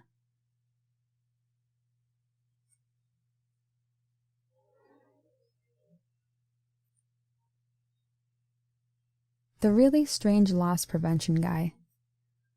I'm bored. Thought I'd tell my story about a creep I had to work with when I was a teenager. I won't give a name to the store, but I'm sure you will figure that out easy. It's a lower-end Walmart that usually hosts a lower-end pizza chain inside. Well, I worked in the pizza part at 18 years old. It was probably my 3rd week at the job when the loss prevention guy Chad comes over and orders a pizza. I'm ringing him up when he stares at me for a while and he says, "Are you the new girl?" I smile and nod. He tells me I should follow him to his office. I kind of look back at my manager confused and my manager tells me it's okay, he will cover my spot.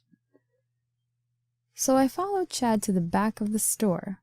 On the way there, he is pointing out all cameras in the store, like on the ceiling, and explaining to me how those are just the ones you see. There are the ones in places you would never expect you are being watched. I just nod and say, yeah, cool, wow, because I could have cared less and thought there was not too much purpose for me to go in this little tour or know these things. We make it back to his office, and it's tiny. Just a wall half filled, with monitors and a couple computers, a large desk, and his chair. He closed the door, skirted past me, and sat on his chair, and I stood by the door because there was nowhere else to go. He starts talking about his job and what he is supposed to do there, and how that included even watching the pizza employees, because the employees are known for stealing slices of pizza without paying. He tells me a story about how just a few weeks before I was hired, they fired 3 guys at the same time on the spot, because the day before they ate the extra breadsticks on their lunch and didn't pay for it. He gets really stern for a second and asks me seriously, "Have you ever stolen anything before?" I start to get really serious, back in a particularly snarky and sarcastic way. "Oh, no, never, Chad. I have never and I will never steal anything." I was actually a career criminal at this point in my life. The only reason why I was working that job is because I moved across the country for a fresh start, because a few years before I was a druggie and funded my habits through a great deal of theft. Eventually, I was slapped with an assault with a deadly weapon, but I got those charges cleared, and everything eventually went off my record. I knew there was no way he would know any of this. My record was squeaky clean at this point. He just laughs and says, "Yeah, right, I don't believe that." I just played along. "I'm a really good person. I would never ever do something like that. It's yucky." He just stares at me and says, "I think you're hiding something."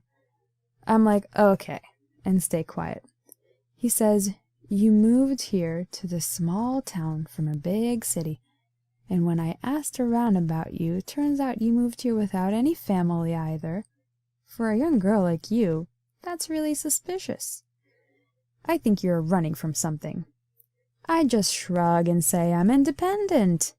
However, starting to get really annoyed that I'm being grilled for no reason by a rent-a-cop. He says he wants to show me some things. He turns around and starts explaining some of the tech behind the security cameras, showing me some real-time video of the store. He points out these 2 girls walking around, and he goes on to explain on how he can zoom in and be able to read what is on their phones. And he then chuckles and says, "Say hi to your boyfriend from me," which I can only imagine meant he was reading my phone screen when I was on my break. He starts to say how he has been watching me from the security camera, as he does with all new employees, and says I have strange habits. I just stay quiet. He pulls up past footage, like remembers the date off the top of his head, and it's me walking into the bathroom. I'm like pretty creeped out at this point, but I stay quiet.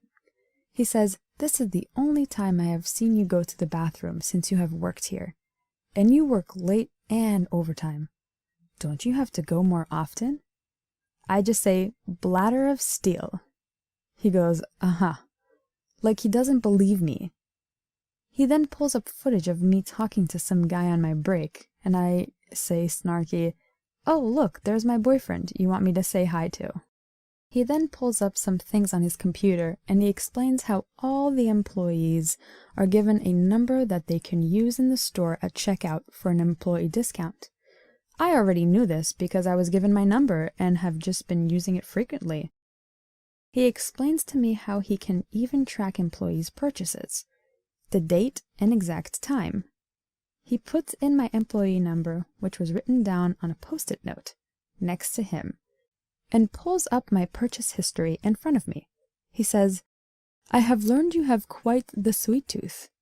Then he says, "Let's look at your last purchase, made at midnight, just the other day." He says, "Oh, look at this. Tampons and pads, and you are still hardly using the bathroom." I was major creeps out and said I had to get back to work, and I just left and hurried back to my station. It left a really bad feeling in my stomach, and I stopped using my phone on break or buying anything from the store.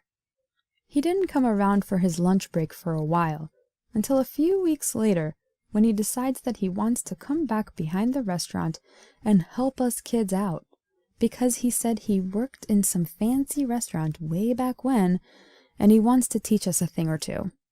I found it really annoying for him to be in my way and feeling he needed to teach me how to do everything.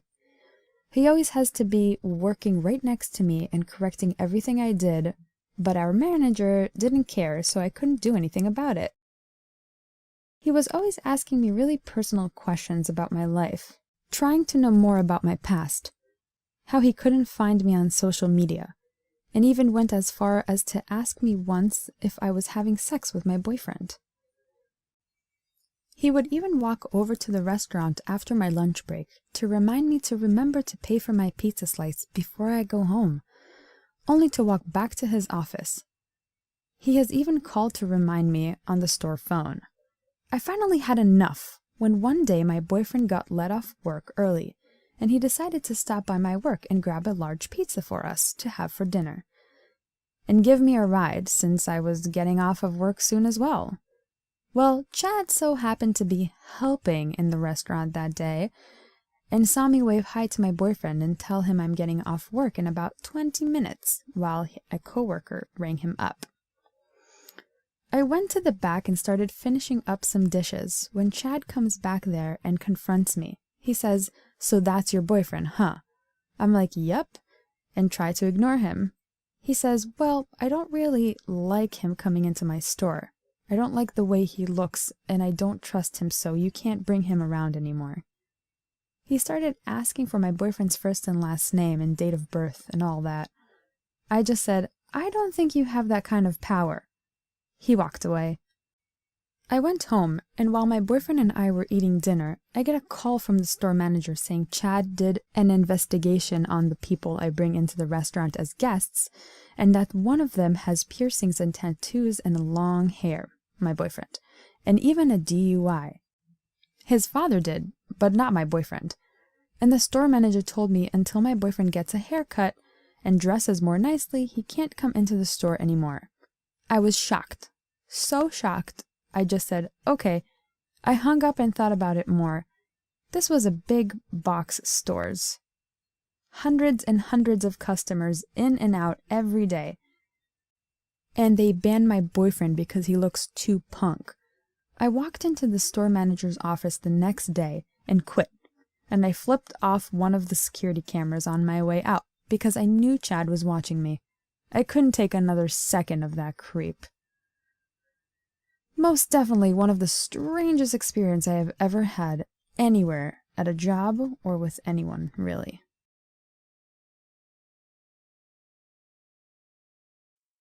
I could almost see a storm brewing up when I saw my mom walk in the house with yet another outrageously expensive necklace. My dad would go all haywire if he found out that she went out on yet another spree to drain all of his precious money, I thought. She has become a serious shopping addict and thinks that she can hide it easily because of my disability to hear. Well, much to her dismay, I absolutely can. When I was about 7, I developed a rare ear disease, due to which I couldn't hear anything by the time I reached the age of 10. We tried numerous treatments. Consequently, I underwent through several surgeries, but nothing really seemed to work for me. I was distressed. I knew life wouldn't be easy anymore, and I was petrified of the huge expedition in front of me, which was learning sign language and reading lips. I felt like my life has been turned upside down when I found out I couldn't go to the school every normal kid does. Yes, you guessed it right. I had to get enrolled into the school for children with sight and hearing disabilities. I'd be lying if I said it didn't take a toll on me. One day, I was so tired of limitation imposed by my disability that I started crying heavily. I fell to my knees with my head held between my hands, drowning in the river of my tears. My broken dreams and newfound anxieties would haunt me in my sleep. I was not ready to admit that I couldn't listen and jam to my favorite Fleetwood Mac songs. But I still had some luck left. God gave me good friends. It was just another regular stressful day until I saw my friend Macy rushing towards me with a bright grin on her face. She engulfed me in a hug. I was slightly taken by her strange behavior. "What's up with you today?" I asked. She nudged my elbow and pulled me to a side, whispering into my ear, "I have something for you." She had sparked my curiosity. "What's this device in your hand?" I asked. "This," she laughed, "it will change your life." "Congrats! You can finally hear, my love." I would never believe her if I didn't try it for myself. Yes, I could hear everything. I could finally listen to Joni Mitchell as much as I wanted. I felt my feet lift off the ground. I was enthralled. I decided to be coy about it and didn't tell my parents a word about it. I couldn't believe that my parents didn't buy me a hearing aid despite seeing me struggle intensely. I felt betrayed, that too by my own parents. It felt unreal. They couldn't understand my misery. I talked about a storm earlier. So one night, my parents got dressed up for a party. My mom put on her twinkling necklace and clingy black dress. Both of them looked dapper. It seemed like they were going to a fancy party at an elite's palace. I was bewildered. When did they become so rich? I asked myself. At this point, I couldn't care less. I grabbed some snack and went to watch TV. Netflix and chill, you call it. All of a sudden, I heard someone banging on the door heavily. I slightly panicked, but decided to hear the door anyway. I ran to see in the CCTV my parents had recently installed. I saw a middle-aged woman in distress. "Yes?" I asked. "Open the door, please! They're after me! It's Tracy! I'm in trouble!" She looked like she genuinely needed help, so I opened the door and let her in. Her eyes were sunken in. She had huge bags underneath. It appeared as if she hasn't slept for days, her lips chapped and dehydrated. She kept asking me questions about some necklaces and my parents' whereabouts. I somehow told her I couldn't hear and left the room to bring her some food and water. She ate and continued thanking me profusely. A few minutes later, she retired to my bed as suggested by me, and within few seconds she dozed off to sleep. The sound of my parents quarreling snapped me out of my daze. I rushed towards them. "Why aren't you asleep, Emily?" my mom asked me. I sighed and asked them to follow me to my room. That is when I saw the color draining from their faces. They shrieked, "Why did you come here, Trace?" My mom's voice echoed through my room. We are in turmoil, I thought to myself. My dad made up some lie about Tracy's relationship with my parents and instructed me to go sleep in their room. I know eavesdropping is a bad thing, but I was not bothered. I still tried listening to my parents talk. I realized my friend Macy wasn't lying when she said, "This device is extremely high-powered because I could hear some men talking. We can't keep waiting for her here forever. They may call cops on us. We should leave." The huge black Mercedes drove off swiftly. Soon after, I heard my parents sneaking out of the house. I ran up to the huge window and couldn't believe what I had seen. My parents were sure hiding the truth from me. They met a guy in front of Tracy's car. He handed them red boxes. "We'll put them in the lock room." I was dumbfounded. Did we have a lock room in our home, or are they talking about our study? I had to find out, so I tried to hide somewhere they couldn't see me. My dad went to his study, followed by my mom. My dad removed his hand-knotted vintage rug, and I wish I prepared myself for this moment, because beneath the rug was a door to a basement. It would be an understatement if I say I was stunned. The room was stacked with cash and red-colored velvet boxes. My eyes shone as my mom opened few boxes.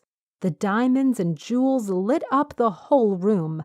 I gasped and rubbed my eyes in disbelief. I heard my mom say, "Let's wrap up this matter tomorrow. We'll have to do something about Tracy. She can cause us some heavy trouble." I was confused. What are they hiding from me? How do I find out? I was exhausted.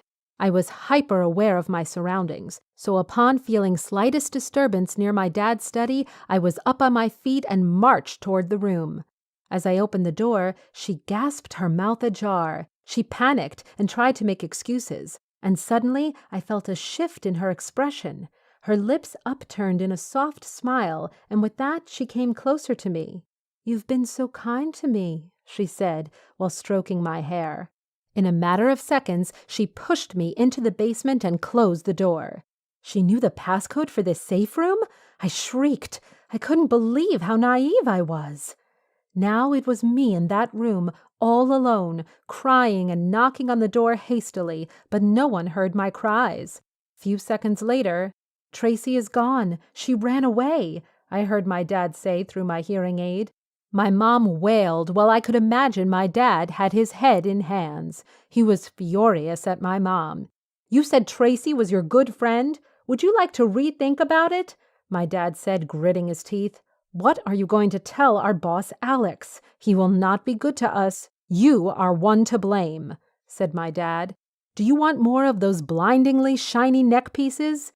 My dad continued attacking my mom with snide remarks. I could only hope my parents would realize I was missing, but they didn't. So I sat on the floor of the room, soaking up the warmth from dim light of the room. I was surrounded by heaps of cash and boxes filled with jewelry. I didn't know my hearing device could catch the lowest and highest of the frequencies. I heard buzzing sounds. I figured out it was the boss Alex my parents were worried about, the same guy I saw in the black Mercedes. I thought my parents would finally come and look for me. The bell ringing snapped me out of my haze. I figured they were inside my house. They were demanding about Tracy and her stuff. Her stuff? I questioned myself. I could hear their footsteps approaching toward the study. Saying my prayers under my breath, I was ready for the relief. My parents opened the door of the room.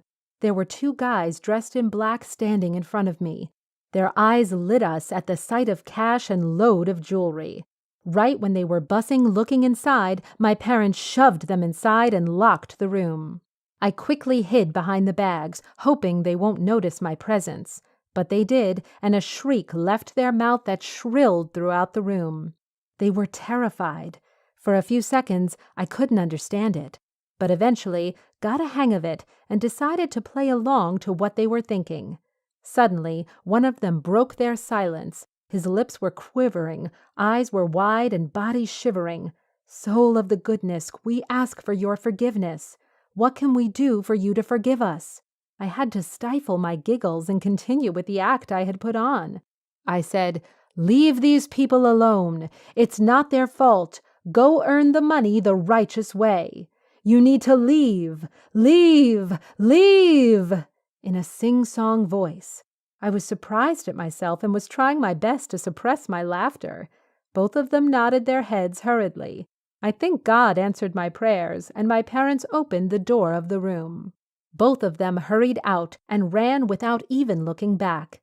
They were definitely running for their lives. My parents chased them without even noticing me. As soon as they left, I came out of the safe room and ran to my room. I locked myself into my room. I sat on my bed, recollecting myself. I was thinking about my whole day as I lied on the bed. "Whoa, what a whirlwind was this day," I said to myself. I walked up to my desk, took out my journal. I started writing about the unusual events of the day. It is sure something to remember for the rest of my life. Why would my parents lie to me? And why were they doing this? I pondered over the situation. I finally understood that they were doing illegal business just to feed their hunger for money. I felt ashamed. How can they be so selfish? They were buying those second-copy jewelry and selling it to the men I encountered earlier, who sold them ahead in black. I was in a state of shock. I thought we were poor, and my parents made money through blood and sweat. Since my dad had a small job in the corporate and my mom was a housewife who stayed at home and played dress-up every single day of her life. I heard the door closing, which signaled me that they were finally inside. I came out of my room, pretending to rub sleep off my eyes. That was the moment my mom turned toward me and gave me a sympathetic smile. I feigned unawareness about the situation and asked my parents if they could buy me a hearing aid, to which they blatantly refused. I couldn't believe my eyes. My heart said to confront them about the heaps of money they've been hiding underneath the ground, but my mind said to remain silent, and perhaps this was the reason why they want me to stay deaf. Nevertheless, I had learned my lessons. My biggest secret I have to tell you. Hi. All you need to know about me is that I'm currently almost 14 and a female. One day I was with my older sister at a festival, and we went to a psychic palm reader. And my sister went first, and according to hers, it went very well, and she had a great reading. Now, when I went in, the lady touched my hands and jolted back. I was scared, but she seemed terrified of what she had just noticed. She started chanting out the number 14 over and over, and then she started trying to get some words out of it. I was scared and trying to help her. She said, and I quote, "Dark, something dark, window 14, him 14, no, dark, ZMSJ, beach, name." I was shaking her to make her come out of it, and when she did, she sprung straight into action, writing down her phone number and address of her shop, and told me to come there before my 14th birthday, so she could help. For a while, I just thought she was insane, and it was a scam. Then I decided to call her, and the phone line said that it was disconnected. So I looked up her shop, and it is not a thing. It's like she completely disappeared off the face of the earth. That's when I looked back at what she said, and I remembered she said window, and immediately I thought of one thing. When I was about 11 years old, I had a thing happen to my window when I was in my room that I remember my dad telling me to shut my window and lock it because it started to get cold outside, and I did as he said. But later that night, I woke up to being really cold.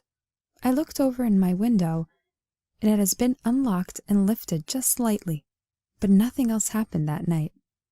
I shut the window, locked it, and I woke up in the morning. It was still locked. And then, my 12th birthday, the same thing happened, but the window was just a little bit more open. That happened twice that night, before I woke up in the next morning. But then, my 13th birthday happened. I had remembered that my window opens on my birthday sometimes, which I thought was just some weird coincidence. So that night, I had a couple of friends over, and we and my parents all watched a movie outside the living room.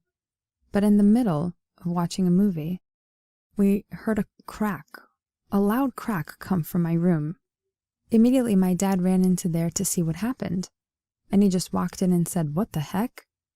I followed him in there. When I looked at the window, I was a little scared to see that there had been a large crack in the middle of the top part of my window. And the window was completely open, and the screen was popped out, and it had fallen onto the ground outside. We checked everywhere that night, inside the house and outside. There was no sign of forced entry. No one had been there. The window just cracked open, and the screen had popped out. And now, to hear that the palm reader said something about my being aware of being 14, I was so scared. I mean, how could she have known that? The scary part was the fact that she was scared of me.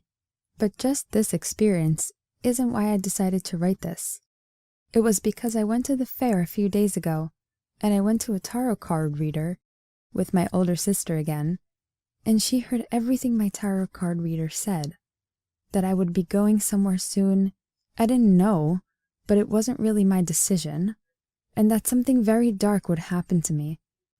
And she said that it would happen very soon. My birthday is also very soon. I was immediately scared of what that could have meant, but she also said that I would meet someone, a boy. He would make my life better. He would take me somewhere that I would feel free. But she did say that I would never fall in love with him until I really saw who he was. She said that he would be a cocky and full of himself and mean and just overall not a good person. But then I would see the real him and fall in love even though no one would even know about it. which didn't make any sense to me. The night after I got back, in this dream I was running through the woods, and I was happy. I was running through the woods completely happy, and someone was there running with me. Even though I couldn't see them, I didn't see who it was. And after I had run for a while, I saw a beach that I recognized.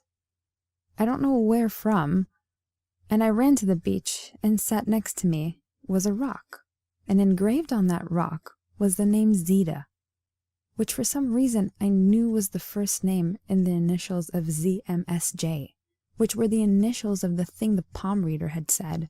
Then that's when I woke up. I had a dream the next night where I could tell that I was younger. And I was in a small beach house on a small deserted island, not much bigger than the house itself. And I walked up to a mirror and looked at myself. I looked just like me, but with no memory of even being me. I'll admit, I looked a little more muscular and a little more roughed up.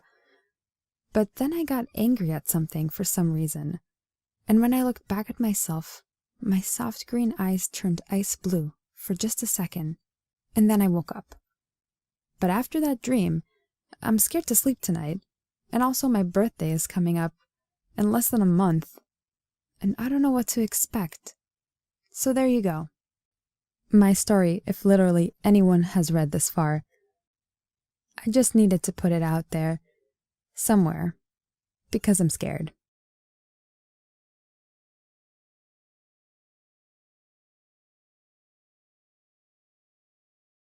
Spirit, universal signs, or final destination. It's 9/11/2018 at 10:30 a.m., and I'm having the most weird day of my life. But this weirdness isn't just affecting me. My boyfriend is also having an off, weird, and unsettling day as well. We woke up between 5:30 to 6 a.m., not on purpose. But this isn't an odd occurrence for us to wake up early.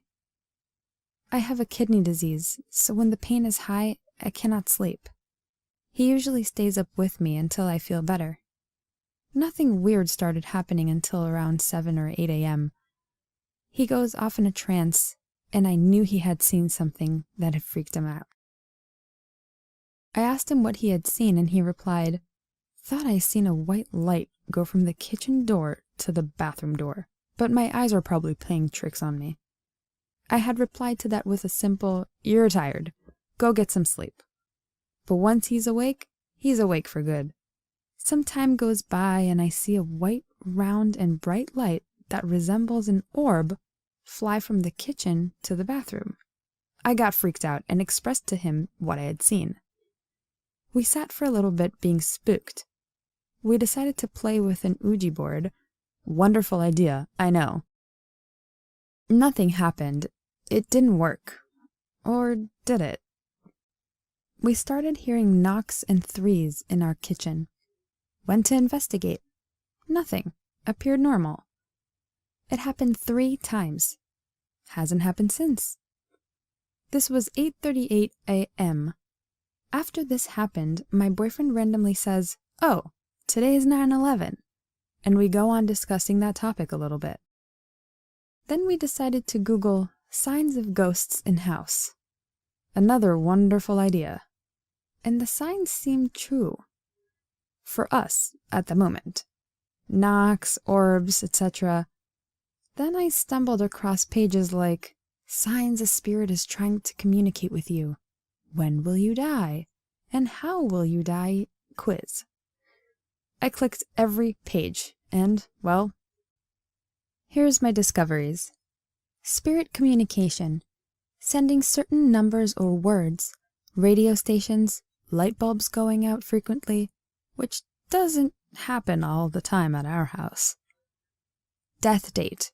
Took the quiz. Got a long time before I die. Year 2069. The boyfriend got 2092. No, we do not believe in this. Did it merely for shits and giggles. How will I die? I got car accident and he got in his sleep from old age. Again, do not believe in this, but it does have significance to my story. Nothing else happens weird. I'm still feeling sick and pain, but it's time for him to work. I drive him to work because he can't drive at the moment. This is where our day gets weirder.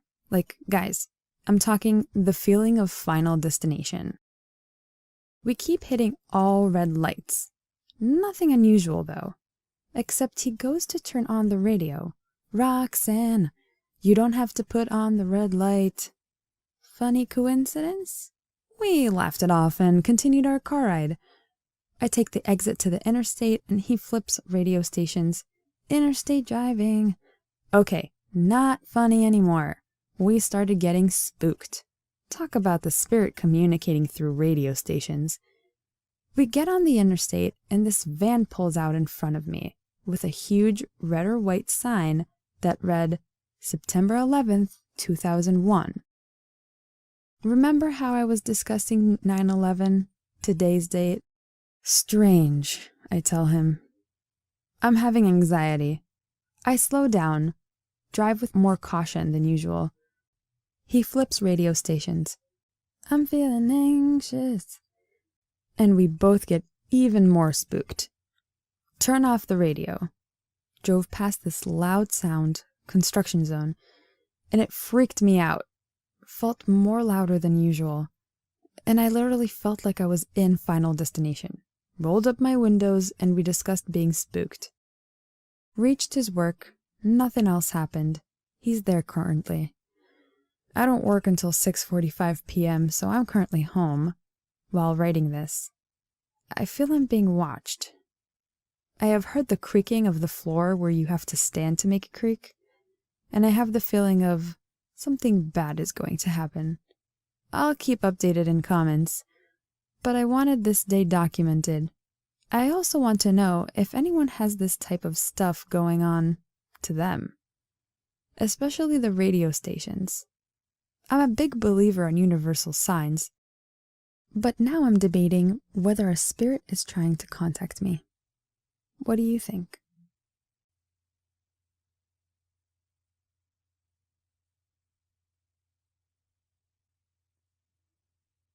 Creepy grocery guy. Little backstory, I was 16 when this happened, and I was in excellent physical shape. I'm now 17. The diner I worked at was on the side of a road and was next to a gas station that we shared car parks with. The diner had an odd setup to get to the back bins and the storeroom. You had to go through a big metal door, and that was at the back of the kitchen. The diner I worked at also had a fresh produce supplier that delivered most days early in the morning, and they had a new delivery boy. I'll call him Billy. He had been with them for around 2 months. He was a hot topic between the female employees, as he was extremely good looking, but seemed to be a loner. I don't know for sure, but I think he was around 18 or 19. I'd spoken to him before, and he had asked me for my number once, but I politely said I don't give it out. I was 3 months into my first paying job at a local diner working as a waitress when this happened, and on this particular day, I was asked to stay on and work the night shift with a female colleague that I was familiar with. I didn't mind, as I saw it as an opportunity for extra cash. It was around 12:30 a.m. when the last family eating left. So it was up to me, the other female waitress, aged 18, and the male chef, who I believe was around the age of 24, to clean and lock the place up, as the owners were on vacation. I decided to take the trash to the bins out back, as I was too tired to do anything else like sweep up or clean the tables. To this day, I regret being lazy. To get back to the bins, you have to go through the kitchen, and then through a big heavy metal door, which I was okay about doing as I've done it many times before. But once I got out, I forgot that the hinge where the door clips to the wall was broken, and it slipped and closed naturally. I was angry as I'd have to walk around the whole diner to get back in through the front door. As I stretched up to throw the bag in the bin, I heard a noise, It sounded like a grunt, and it kind of spooked me. But I put it down to my imagination. But then I heard it again, and it was coming from the storeroom. Me, being my stupid Dora the Explorer-ass self, poked my head into the storeroom, and at the beginning I saw nothing. But out of the corner of my eye, I caught something moving very slowly toward me, and as my eyes adjusted, it was Billy, the grocery boy. And he was holding his trainers in one hand. Once he saw I noticed him, he froze. I was trying to think through every logical explanation for why he would be in the storeroom at this time. But I got interrupted by Billy stuttering, I'm just putting your delivery in here. My van broke down. That's why I'm so late. This frightened me to the core, as my boss told me she had not made any orders, as we needed to use up old stock first. And then it clicked. He had no shoes on. He was trying to sneak up on me. We just stared at each other, and I muttered, "Oh, that's okay. I'm going inside now. Shut the door when you're done." As I felt if I questioned why he was there, he would get hostile, and the situation for me would become even worse. I proceeded to back away, still facing him, until I was near the gate that opened into the car park. "The kitchen door's shut, silly." He laughed slightly. I've never felt so patronized in my life. He was talking to me as if I was a child that he was correcting. "Oh yeah, ha ha ha, looks like I'll have to go the long way." I joked about it as I could feel my situation getting worse.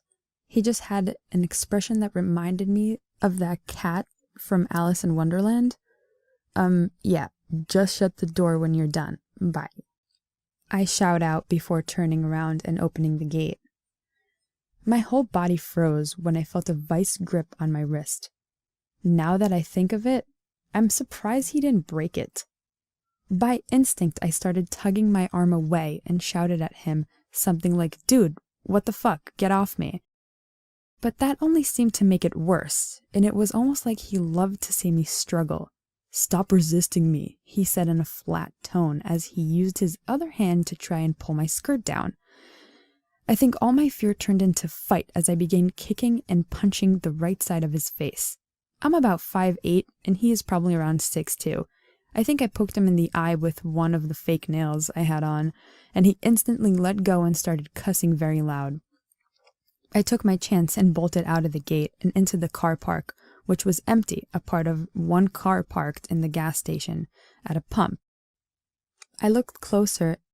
Inside was occupied before I ran toward it. I looked back at the gate and saw Billy running straight at me, calling and shouting things like, "I knew you were a bad girl," and "Get back here, you stupid slut." The loud shouting seemed to get attention of the car. And to my surprise, it was the family that had left 10 minutes before. Once I reached the car, they were all standing outside and looked confused until they saw Billy running towards us. The father and the son stood in front of me and told him to calm down or they'll call the cops. This just seemed to make Billy worse. He started hissing at them and jumped at me before he could grab me. The father grabbed him and pushed him so hard and he fell to the ground. We all just stared at him while he got up off the floor and dusted himself off. "You really should have given me your number." He just nodded his head at me like he was scolding a child. All the fear I was keeping in just came out and I began sobbing hysterically into the mother's chest. The older brother started to cuss Billy out and push him away from all of us. "I like the way you fight me." He smirked at me and turned around and started walking towards the road, the brother following him to make sure he left. When the cops arrived, we went into the diner and I gave a full statement and so did the family. It turns out the other waitress and the chef were cleaning with the radio on with full volume, so they couldn't hear me screaming. When my boss came back, she was told everything by the police, and we now have a new supplier. The kitchen door hinge is now fixed, and I no longer take the trash out at night. As we knew all of Billy's employers, the police paid them a visit, only to be told he quit 2 weeks prior, and the address he had given them was a block of abandoned apartments, and his number was disconnected, so nothing ever came of the police report. I am now dating the oldest brother of the Diner family. I am so thankful that they couldn't work their sat-nav, because I know I couldn't have outrun Billy to the entrance of the diner.